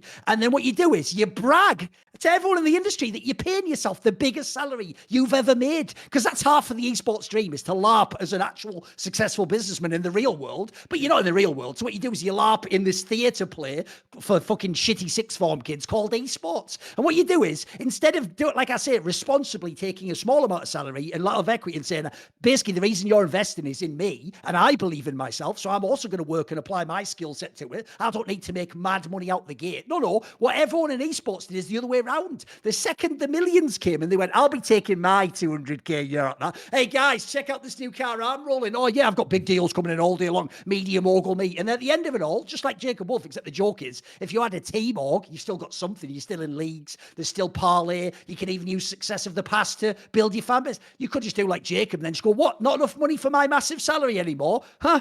Guess I'll just slowly, quietly put that back on the shelf and just start doing it, honest work or something. Brilliant. Nice industry we've got here, dickheads. Because that's the part I don't get. Me and Monty are literally doing that right now, dickhead. If someone goes, you can't afford to make a living in esports. One, how are we doing it? And two, I'll tell you how we're doing it. We're not taking the biggest salaries of our careers. I am not taking $200,000. Yeah, what we're doing is exactly what a startup should do. We are taking it on the chin for our salary. The joke is, we have done this. We could all sell each of these shows and our time and labor doing the same content to other media companies and make more money ourselves. But instead, we're trying to build the company with the logic that one day, then it will make sense to pay ourselves the big salary. No one does that. In esports, we do it ass backwards and you start with the big salary and then just fucking hope that the pipeline never gets shut off of unlimited money from, in this case, they don't even know, because the joke is they acted like it was unlimited. That pipeline is done now. That well is tapped. It's never coming back. The joke is you better enjoy the Saudis and the Chinese and the Qatar and all that, because they're the only new people. They're the greater fool, except the joke is they actually have their own reason to trick you that you're the greater fool. But that's the new people to trick. Keep a close eye on India, by the way. That's the next big play everyone's going for. People are kind of hedging, like, oh, well, we should probably get into that. The time's right. Because the thing is, I want to know what you think of this, Richard, because I do find that gross in general overall. Like, the idea is, like, you hear about any amazing tech startup, they weren't paying themselves $200,000 out the gate and driving fucking Lambos. But the joke is, in esports, we're going to pretend we can do it that way. Because essentially, like I'm saying, what these teams did, instead of showing that they were a startup, that's why I say I would write the Morgan Stanley report. All I would have to do, guys, literally, is make an actual chart with the real numbers of how much money these teams take in, how much they pay the different fucking C-suite executives and then how much profit they make or could ever make. And those graphs would kill this whole fucking industry tomorrow. Like a real Morgan Stanley report would be the end of any real company ever investing, unless they just wanted to take the most crazy gamble ever and they just didn't care. No one would do it the way they did in the last few years, I'm telling you. Yeah, well, I mean, right, Tommy, what's your take on this, Tommy? Yeah, you've been quiet for a while. He's still here. He's still with us. He's still with us. Well, there's actually something that's now publicly available. Like a lot of this stuff, generally you can't talk about because you might know it, but like you can't get it publicly. But I'm sharing on the chat. So this is from the HBS case on Team Liquid. It doesn't give you like, specific to people or anything, but like Team Liquid's, this was completed in like, I think like November of 23. So like presumably the 23 numbers are like very close to actuals, but 22 and 23 were similar. So Liquid did like an average of 60 million of revenue in 22 and 23. They spent about, it seems like 18.5 million in 22 and a little over 13 million in 23 on their players out of that. And they spent on staff costs 18 million and 19.6 million. So I'm sure that's like a big company. I'm sure they have plenty of employees to like deliver on the deals, etc. But like, like that is like an example where like the cost of the staff is greater than the cost of their players, which like, if you think in sports, like that would never happen because like the players get paid so much money. We think of players in esports getting paid tons of money, and like many of them do, but it's not quite at the same level. And like that, by the way, is just like, I don't know what's in G&A and marketing. It might be that like that actually involves some payroll costs too, depending on like how the labeling works. But like, that's like 20 million. So you can do the rough back of the envelope, assuming like, some people closer to like the California minimums and like what I guess European minimums, because they have people in the Netherlands as well. And then some people at the upper end, like there's plenty of people. And by the way, like this is like one of the best businesses in esports. So like, I think it's completely fine for whoever there gets paid however much they get paid.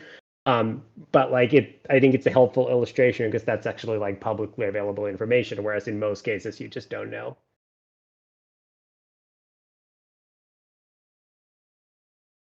So what's your take on the current status of teams then? Like heading into like as we're like a year deep into esports winter.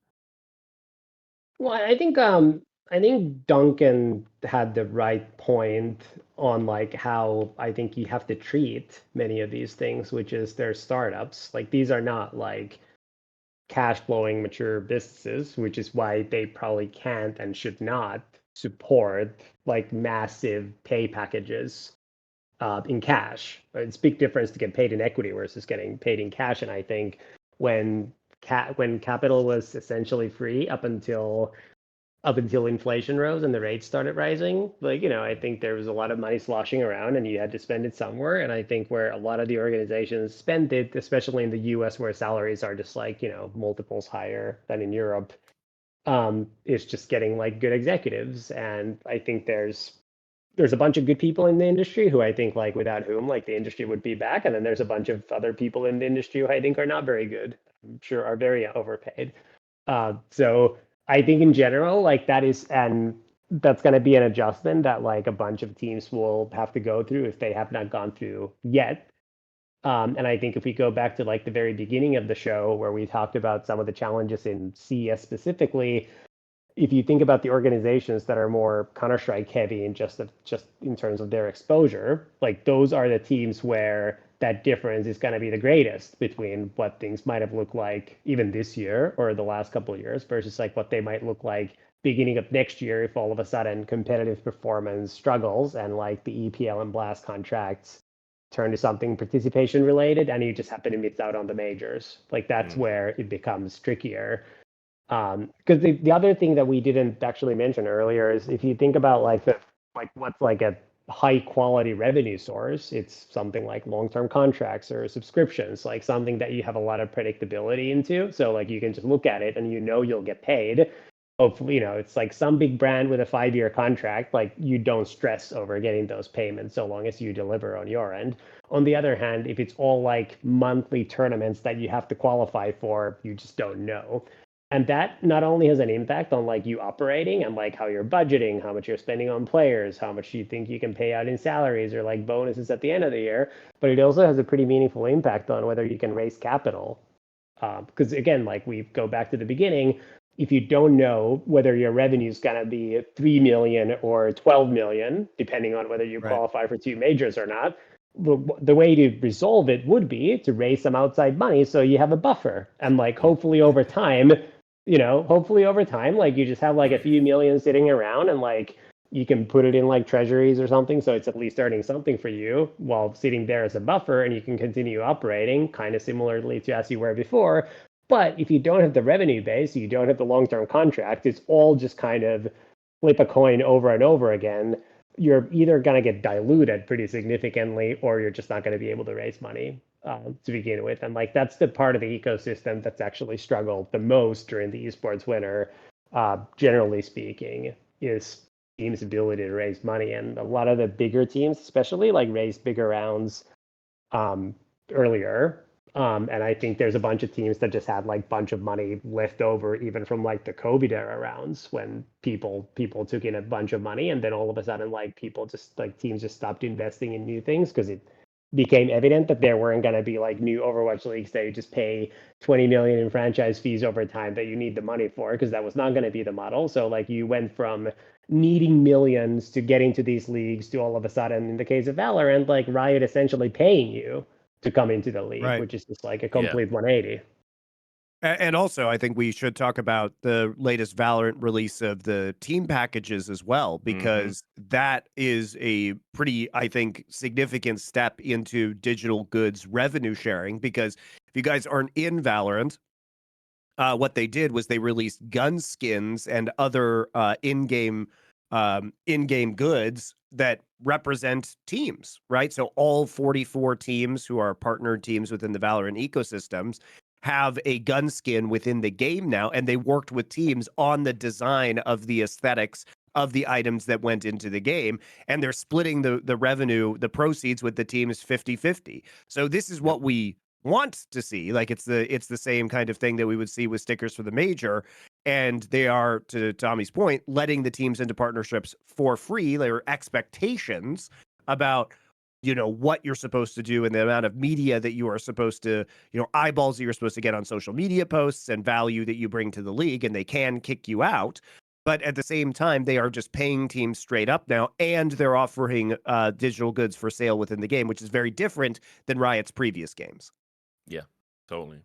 Which, I think like we're kind of getting to a point where people are gonna have to like get with the fucking program. There's like a lot of stuff going on right now that games developers are sort of slowly waking up to.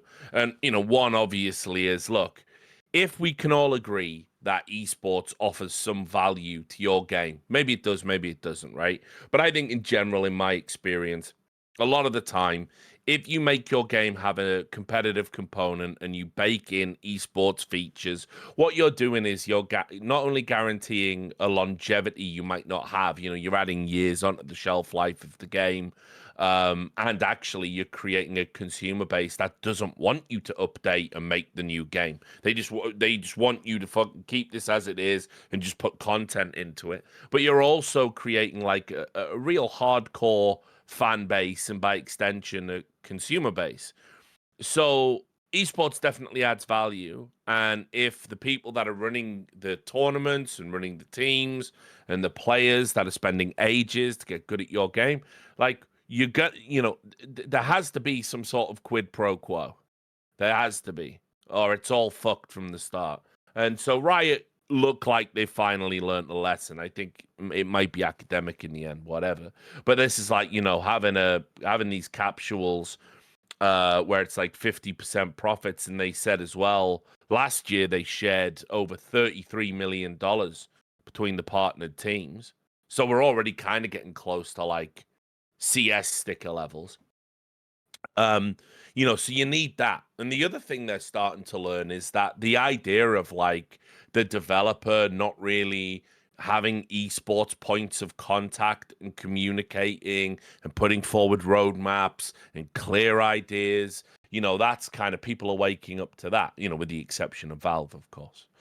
So it's like, look, there's definite, there is some promise there, but as we've always said all of the time, it's like the developers have to offer, they have to offer more from their fucking share. Because it is a mutually beneficial arrangement, and developers historically haven't done that. But this Capsule is a pretty good example. I think right now, if you were someone who bought into League of Legends compared to someone that got chosen to be in Valorant, I know which one would be feeling a lot better about the arrangement. Put it that way. Well, Tomi, what's your take on the Valorant model versus what kind of team-based model would you like to see in a relationship with a developer like Riot? Is this what you want? I think the Valorant model is pretty good.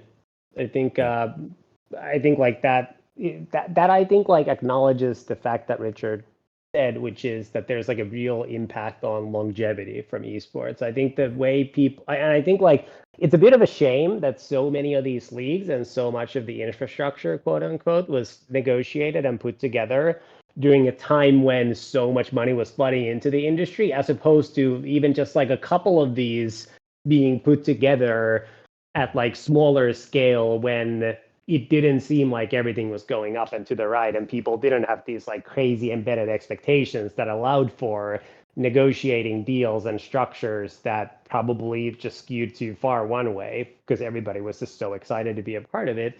Because I think in private, at least, if you've spoken to people associated with game publishers or working there, I think there's always been I don't know that people have always been sold that esports does a lot, because they'll just point at how big their player base is versus how many people watch and all these things. And I think the way I've always thought about it, and I 100% agree with Richard, is that what it does is the longevity component, which if you think about how games monetize these days, that's the only thing that matters. Almost every single game these days, save for these massive, single player experiences that are pretty few and far in between these days, it's really just you put out a game out free to play, you want to amass a massive user base, and that game might die in a year or it might be around in 10 years. And the difference between it losing popularity and being out in a year versus 10 years is the difference between you losing probably a few $100 million on developing it, depending on how complicated a game it is, versus minting $5 billion in the case of these mega games. And so if you were a game publisher and you thought you had a pretty good game, I think there's a pretty high value that you would put on, not even saying it guarantees longevity, just some number of percentage points in positive EV for longevity that you would buy through structuring these leagues and putting these together and helping others build the structures that encourage competitive play. And Richard said, there's ancillary benefits in that there's actually people actually don't want you to redo the whole game every month if you get that kind of community, as opposed to some single player game where the DLC is always essentially building something completely new from scratch, which is slow and expensive. So I think the Valorant model was just a huge step forward in general for the industry. I think if you believed the numbers that Morgan Stanley reported around the launch of the Overwatch League, then sure, you can pay $20 million for it. But you have to believe you're not that far off. You actually have to believe in real hockey stick growth that lasts for 5 to 10 years and this completely different monetization of users that we had never seen and still have never seen. And that ultimately was why that model didn't work. Set aside all the regional competitions and in-person versus online, all of this stuff, none of that really matters. The only thing that model really relied on is that you were actually able to monetize the users directly. Because in the first couple of years, the monetization of the Overwatch League, for instance, was incredible. It's just that so was the cost base, because the expectation was that it was going to go up and to the right. And I think like, you know, we all know the challenges of monetizing fans. They predominantly watch on their computer. They all use ad block. Like they don't want to do any of the things that would help anybody. In fact, they just complain about any inconvenience for the free content that they're getting. It's just a really challenging crowd to monetize. Like if you think about the amount of attention that Twitch gets, for instance, and like the fact that it pays almost nothing for it. Like almost all the content on Twitch, like they might revenue share, but they don't these days they don't pay for almost any of it upfront just to like get somebody to come over to the platform. Like you would think that they would be just like minting money left and right, like the old school media companies, except they don't even pay for content. But we all know that's not the case. That's not actually how it works. Just a reminder, because I've always got it close to hand. The numbers Tommy's talking about from the Morgan Stanley report are fucking bonkers. I am going to publish it one. Now that the league's dead, I'm surely safe to publish it. But I've got it in front of me, right, where this is just the section about ticket sales. And it says, we believe the fourth largest revenue stream from the Overwatch League will be from ticket sales, which obviously laughs in pandemic. Importantly, we think teams and team owners will keep the bulk of these revenues, 90%, versus sponsorships, advertising, and digital streaming rights, which will be shared 50-50. How do we get to our base case? So the base case, I think, was that ticket sales were going to generate something like 30 million. And it says, in our base case, we assume the average event will host 8 teams with 1 home team from Friday to Sunday in a mini tournament with an average regular season attendance, this is live esports attendance of a weekly event, of 18,000. If people don't know, I believe 18,000 is how many they claim they can sell out the Lanxess for fucking It's a basketball arena. It's a basketball or hockey arena in the States. We estimate this will represent 5% of the local fan base in the average city with an Overwatch team. Just do that number quickly, guys. 20 times 18. And they said as well, this, of course, will be with an average ticket price of $25. So, love to pay $25 to fucking sit there and watch an Overwatch game with my 18,000 friends. Definitely a real thing. By the way, the Morgan Stanley report isn't even like in any way private. Like I think if you just sign up for like it does say in the small print that it's a proprietary document and they own the rights. Sure, but like I think you can get access to Morgan Stanley research if you just like sign up for a Morgan Stanley like investment account, which like anybody can do. But what I'm worried is the way it's worded is I think if it's published anywhere other than where they want it to be, they can technically demand you take it down and maybe sue you. That's always what was intimated, which is why it became like the fucking Necronomicon. Like we would all get round and read the Morgan Stanley report at Esports Bets. Like, yes, do the incantation. Oh, Bobby Kotick. We would all do that. But... So like the assumptions are obviously insane. On the other hand, like if you actually look, I pulled up the report as well since you were talking about it. But like if you look at the headline. It's esports, an 8 billion call option. Like if you think about it that way, it sounds a lot less insane because the implicit assumption in that is that like it could be a 0 or it just could turn into this big thing. And like, you're obviously printing like what it could mean. Like this is like a massive company. Like I think like Activision Blizzard was probably like a 30 billion, 40 billion market cap at that time. So like, if you don't get to billions, it just like doesn't matter for equity research. And so if I think like another way to interpret this report is like, it's almost like this is what it would have to look like for this to move the needle. Now, I don't know that that's like necessarily the case. Like sell side research exists because their job is to make people trade the stock. Like that's that's the job. Like that's why it exists. Obviously, Morgan Stanley had a position themselves within Activision Blizzard. Not insignificant one. They own stock on behalf of others. Like banks can't really hold a lot of equity post the financial crisis. Like Frank Dodd regulation changed it, but like it's predominantly for like their like wealth management account. So like if you had your like retirement investments at Morgan Stanley, like they might own some Activision Blizzard. So it's not necessarily for their account; it's for their customers. But I mean, like sell side research is always bullish. I think like suggesting that they could fill arenas the same way basketball can in the US is like that was already at the time like pretty ridiculous, I think, to anybody who saw it. But like the other way to think about it is like this is what it would have taken for this to really matter for Activision as like a business. But the problem is, like we talked about earlier, like the way to think about this stuff is not that it's going to be another profit center. Like the ideal outcome for a game publisher should be that they run this without a loss. They just like get a zero for it. They don't lose any money. They don't make any money, but they increase just the engagement around their games where they make all their money anyway. That's 100% margin for like anybody business, anybody who does a microtransaction, like it's essentially 100% margin. Like there's like some server costs because they're going to play to use whatever they just purchased as like the cosmetic or whatever the case might be. But like this should like they should just want there to be more engagement because engagement is how they make their money. Like that's what they actually care about. So I think like this is like a pretty pretty poorly done research report. I think it was very unrealistic at the time. I think like everybody thought so at the time. I was obviously absolutely flawed when I saw this, and like some of the comparisons, made no sense. And it's I've got a punchline for you quickly though, which is I've just noticed a part where this is actually amazing. I forgot about this. I remembered all that stuff that I've often brought many times about, when they claim 40% of the total viewer base will watch. It's already insane, like convert. There's a more mad one, which is even the daft cunt that wrote up this totally fugazi report.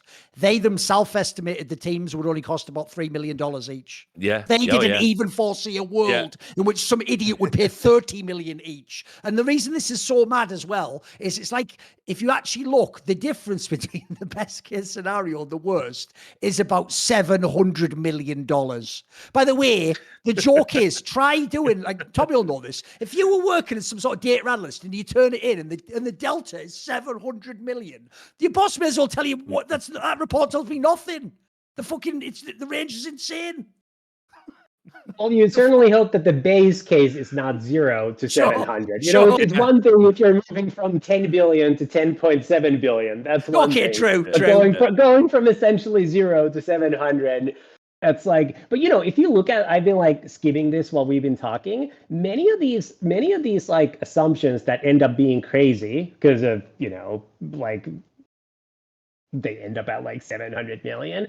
Many of them are from things like assuming 75% participation in like fantasy sports from like the Overwatch League player base, like just like not realistic. But also, if you go to the page that had the MLG like viewership opportunity, that was like for ad revenue. It was at the bottom right of page 19. Like, there's no mention of ad block anywhere. This basically is modeled as if it's like a TV channel where like everybody gets the same number of ads. Another one of my favorite parts as well is when they're talking about digital sales in game, and they go, "There's so much room to grow here because an estimated 30% of players in FIFA spend $100 or more a year." Like, it's fucking Ultimate Team. You have to. Obviously, it's one of the biggest fucking con jobs in gaming. It like. Buying cosmetic items in Overwatch is not analogous. It's literally pay to fucking win. Yeah. It's pay to fucking win in FIFA. So I mean, there's so much in this report. It is like stupefyingly ill-informed. I am gonna write the article about it. I've cut all the screenshots out, all the funny screenshots. I am gonna do it. I've been threatening to do this for years. But ultimately, in a nutshell, it's really what we're talking about here. It's like, the esports winter is hit as hard as it has because of like the outrageous sort of overestimation about where we were going to be by roughly 2018, 2019. And as I've said, I don't want to hear any excuses about the pandemic because as far as I'm concerned, the pandemic was actually a good thing for esports and gaming. The reason now all these mass layoffs are happening is because people fucking overhired. When all their mom and pop stores were closing down and people were having to go to the government and be, "Oh, no, please don't make us close and don't make us do this." Like it was a really good time for our industry It was a really, which is why I always thought it was super gross that so many people reveled in like other people like losing their jobs and stuff during that time. It's why I was never sympathetic. Also, remember Activision Blizzard? They walked people through in esports who had no right to get any of this money. But you know those PPP loans that the government put out, which again, they were not designed for the likes of FaZe Clan, were they? I mean, they surely weren't. These are what they had in mind when they did it. Right, but like obviously they were all walked through and told how to get it. And go look how many esports orgs took fucking pandemic money. Like it's in what we now all acknowledge was a growth period for us. Like it's fucking unreal. We did not, for the record. Yeah. Pandemic assistance. I have one more thing from the report which I've skimmed into that I just have to highlight because you guys are all three of you are a talent. So. Just say that you are a talent, let's just say that you're a talent in like a more traditional model of like you're on somebody else's TV channel or whatever, and like it's like your only gig. Like that's what you do. So how much of total revenue do you think in like a reasonable equilibrium you'll end up making if you're the show? Like you're like a talk show host that's super popular, or think of yourself as like an NBA player, just like super A-list talent, how much of the revenue do you think you'll make? Like what you mean not in esports? If we're in like the NFL or something, it's going to be massive, isn't it? It's going to be millions, yeah. Well, no, just as a percentage, not like a dollar number. Just like say there's 100 of any unit of revenue. What percentage do you think your representatives, your agents, your PA, whatever the case might be, will negotiate for? Like it's like a pretty typical answer. Well, roughly 50%. Yeah.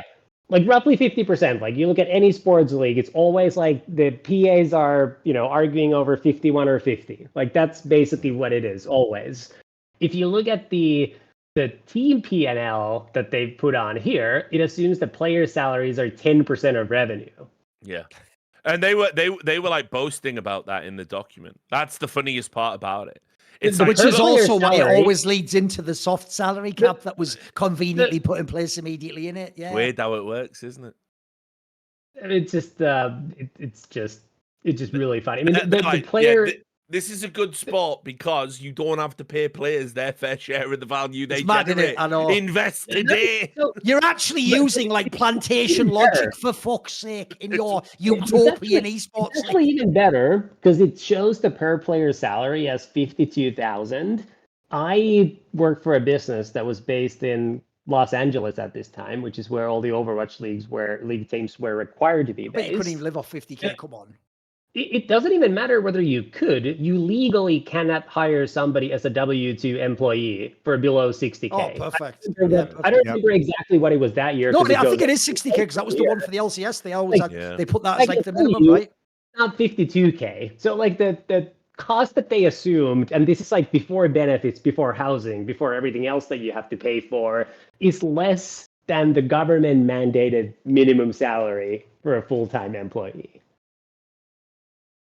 Yeah, I mean, and remember they were all boasting and bragging about it. It's great because who was it who said, what is it like? I'll know the Overwatch League has made it when players are driving around in sports cars with like models on each arm. That's it. Remember that? So poorly. Okay. Remember that one? And it's like it got to a stage before the league collapsed where all the Korean players were going, "Listen, I'd rather do my national service than be an Overwatch pro." Like, by the way, if people don't know, here's a sign that despite what even people I really do like and respect who work as talent in the game will tell you, guys, if it was really now brilliant and we're in an open circuit and it's all sunshine, then why have the greatest players of all time just retired? Yeah, they just fucked off. They just basically said, oh, no Overwatch League. Then I guess no more Overwatch for me. See, yeah. And then they went back to their planet like Poochie and died along the way. Hopefully you didn't die, Prophet. Hopefully you made it. Well, the joke being, by the way, also, this is how you know that the esports has reached the point of parody where you can't even have a satirical Esports Express website because the fucking title, Prophet Retires from Overwatch, fucking writes itself, for God's sake. That's the fucking headline. That's like a National Enquirer headline right there, isn't it? It's fucking insane. I can't handle it. It's so bad. What a fucking world. Because the other thing All as right, well, and I'll also say as well that I think's mad is, Yeah, go on. here's what actually would be straight fire content. The sad thing is it would take so much legwork to make this piece that it wouldn't be worth it beyond to laugh at people, which can be a good reason to do these things, which is, mate, if you actually went back and all these rats haven't deleted it, I'd love to see a fucking video that was like, let's go back in time to the opening launch week of the Overwatch League. Let's see what some of your favorite esports industry people now, who maybe have even told lies, like that they were always against the Overwatch League internally at their giant I've company. already pulled a bunch of These those. people, you remember this, Richard, when that fugazi ass fucking 400k number was on Twitch on day one, they were talking like, okay, yeah, sure, some of it's the social phenomenon, but it'll still always maintain 100k on every single game. Like these aren't, by the way, guys, like you're all going to pretend now because everyone's retconned their story. These aren't all the scumbag nobody. These are like if not him, literally the Ralph Reichardts and DJ Wheats of the world, the most legendary Hall of Fame lifetime achievement people who know the real score from the OG days and knew this was fugazi. They could have looked at this Morgan Stanley report and in 5 seconds told you that doesn't make sense. These were the people who didn't say anything and who cheered on this league coming out because they just hoped they had a first-class carriage on the fucking gravy train. And those people, I'll notice now, have had enough time and interviews and the pandemic and panels to talk their way out of it and rizzle-dizzle their way that they were always against it. And they even told people privately, of course, that this was a really bad thing. But magically, they never managed to shout fire before all the fucking horses, all the stables burnt down and all the horses bolted. But now they all agree we should really have just like had more fucking horses around and kept that door latched. It's weird how that works, isn't it? After the fact.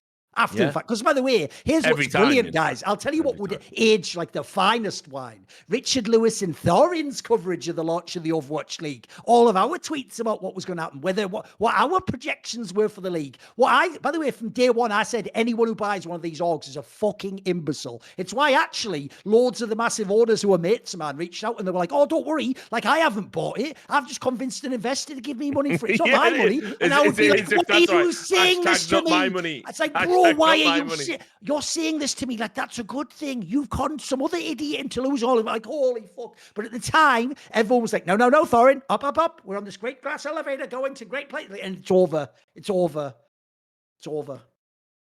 And here we are. Any final thoughts on the state of esports winter? I mean, I think it's very interesting, like, especially in comparison to when we did this over a year ago at this point in time, because now we've seen the ramifications of the Saudi, merger of ESL and FACEIT. And we've seen that this hasn't been potentially as bad as we would have thought, especially heading into next year. But a lot of that is because some of them, like, first off, as Tomi pointed out, the stickers from the major were significantly higher than they ever had been previously, at least in Counter-Strike. And on the other side, now we have all these subsidies basically being provided by the Saudi Arabian government itself in order to prop up orgs. And that is the next big hope to support the teams. The next big hope. Final thoughts on this? Please, help me, MBS. You're my only hope. How dark is esports? Somebody can fact check me on this, but I actually think from the last one of these that we did, I think we're mostly right on the takeaways, which is that there's just a lot more nuance to like the winner in the sense that it's very different between like game to game. I think that was like roughly the conclusion, and that like there would be some teams that go out of business, and like we have seen, especially in like the, call it like the B, C, D tier of organizations, a bunch of just like shut down, close their doors, because like that's the part where it's the hardest to operate, and there's been more consolidation, which is I think what we also said would happen. So I think that's like roughly speaking in line. I guess like there was that tweet for, look, I don't know how accurate it was. There was that tweet like a month ago implying TSM has like 7 people in the whole fucking company. Like, they were one of the biggest guys. Everyone's running like skeleton crews right now, man. The one thing that I will call out on TSM is I think like the 7 people is like their esports team, and I think it's like their esports side, like I think still pretty much their whole esports crew 7 people. The joke is, but if you they don't even have any teams anymore, do they? As well? They've got Apex. Don't worry. But if you like recall the Forbes headline number, which is what Yeah, of everybody course. always thinks about in this context, like that's all the app business. Like that's what that always was. Like I think even the Forbes article said something like 20% of their revenue was like esports related or something. So like I think even back then it was obvious that like most of the company was actually like the other stuff. Low key. I almost wish I hadn't sort of annoyed all the employees so they all have me blocked on Twitter, because low key I would, like an absolute prick, DM one of them. Now there's like 7 people in the esports company like, hey, guess what? I bet your fucking equity on that 400 million, it must be worth loads now, mate. You must be fucking set for life. Any what's that? Oh, you're already fired. Oh, well, see ya. Yeah, tell you what, that's a shame, isn't it? It's a shame. Also, by the way, I will actually say one thing, because I've got a new approach to life. So this is how I'm going to end this episode on a positive like this, which is I'm just going to say my new approach is anytime I feel bitter or jaded about something, I just think about, is there a way in which that happening indirectly perhaps or unintentionally led to something better in my life? Like maybe I learned something valuable or I've changed my approach. So I will say thank you very much to most of the utter dickheads who we've talked about in this episode indirectly, who took in billions of dollars essentially. I mean, hundreds of billions, let's be real, hundreds of millions of dollars, pissed it all up against the wall, have nothing to show for it now, will either continue to scam other people or just exit the scene completely. Or you already work for Kodaya, or you already work for ESL and bought by the Saudis and completely sold out all your morals and ethics. Because if it wasn't for you pricks trying to actually put a microscope on every tweet I ever made, I'd probably be one of the dickheads getting laid off right now. But thankfully, you made it so I could never actually just have one income source. You know that whole thing you all love to say, as a woman, I have to be like I have to be 10 times better than anyone else in this industry to make the same living. I have to do the broadcast job and the content creator job and an analyst in Counter-Strike and a journalist and do fucking Twitter and have to bang on all of them. And at the end of it all, I don't make millions and have a Lambo, do I? But I tell you what, I'm not laid off. I'm a dickhead. Dickhead. How's your job today? So, and obviously he's stuck in that time loop because that's his secret. He's always bitter. Exactly. So. No, but I mean, it is true. Like, some of the conversations I have with people in this space has been like, they're like, Monty, isn't it so hard doing LFN as a startup? And I'm like, yeah, but compare LFN, it has been hard, but at least we're doing better as time goes on. You can't say the same. Everybody else was just sitting there during esports winter being like, I guess this horrible business model is going to continue forever. Well, you all got fucking laid off now. So I'm certainly glad that I spent part of esports winter building some sort of shelter for myself rather than just suckling on the teat of the tournament organizers and teams, because they just got rid of you at the drop of the hat. And tell me, guys, how much of a family is fucking Riot Esports now to you guys? Huh? All you people who got laid off. All you people who were working there for a fucking decade and thought that this was your job for life and that you just loved everything that Riot did. How are they treating you now? Right? How is it being at ESLFACEIT Group when they're laying off 15% of the staff after getting bought for $1 billion and having ostensibly infinite money from the Saudi Arabian government? Like, all you guys were sitting there, and many of you were laughing at us trying to start our own company during this time and actively wishing for its failure. And yet we're going to be the ones who are standing at the end of the day. Yeah. I mean, on that note, because obviously, like, we never really got into it, but let's, like, in the context of the ESL layoffs, there's only like 1 or 2 names I'm even sort of legitimately surprised by. It's like, listen, if your company makes a bunch of mergers and you're sat in the office going, oh, well, look, we're folding all these companies in with all the staff. This would be great. Or look, I can't wait to meet all my new friends. You obviously you obviously don't follow like businesses, right? Because there's going to be overlap. So you better pray that you're the best. And unfortunately, at ESL, as we know, particularly because of German labor laws, there was a lot of fucking deadwood. There was a lot of people who've been cruising over there for a while. But there was one tweet that I just want to bring it up. It's just a nice little way it went because, suddenly there was it all started out sensible and then suddenly there was a wave of bitterness. So why not? Right, here we go. Obviously, we've talked about Riot staff before and Riot Tizer. I just saw a banger tweet. He said, right now there's a punchline coming though. So he said, in the week after the layoff, I felt like I had so much energy. Then all of a sudden it just vanished, and it's a challenge to do anything. It really feels like there's no point. I literally exceeded expectations in writing, and it's gone because Nicolo burned all of Riot's money. Now the funny part there is Nicolo is the former CEO. Yeah, he's a former CEO of Riot, which, by the way, he didn't burn all the money, but whatever. We won't get into that, right? But the funny bloody Nicolo. Oh yeah, the funny part about it, right, is like, right, he's talking about how, like, oh, when I had a week when I was laid off, I was energized. I was actually, God doesn't shut a door without opening a window. I'm fucking into it, right? But now I just can't handle it 7 days later. His Twitter name, Ties to Tryhards. That's esports. It's guys. the little victories, isn't it? That's the level of weakling in this fucking field. I tried hard for 7 days, and now Nicolo. It's just fucking nonsense. It's the way as well, as you're pointing out there, Richard, but I'll make it more emphatic, right? The maddest thing is, instead of turning around and going, I will now call out a laundry list of famous people in Riot who fucked me, he just goes, it was that bloody European guy that came in later. It was him, though. Bruh. All right. Then he bowed before the statue of Mark Merrill. And, I won't say the rest. Well, the worst thing is now, for an entire year, he's not even allowed on site at the ritual sacrifice site. And that's the big story I'm working on, guys. I'm exposing Riot's equivalent of Bohemian Grove. They're all there in fucking hats.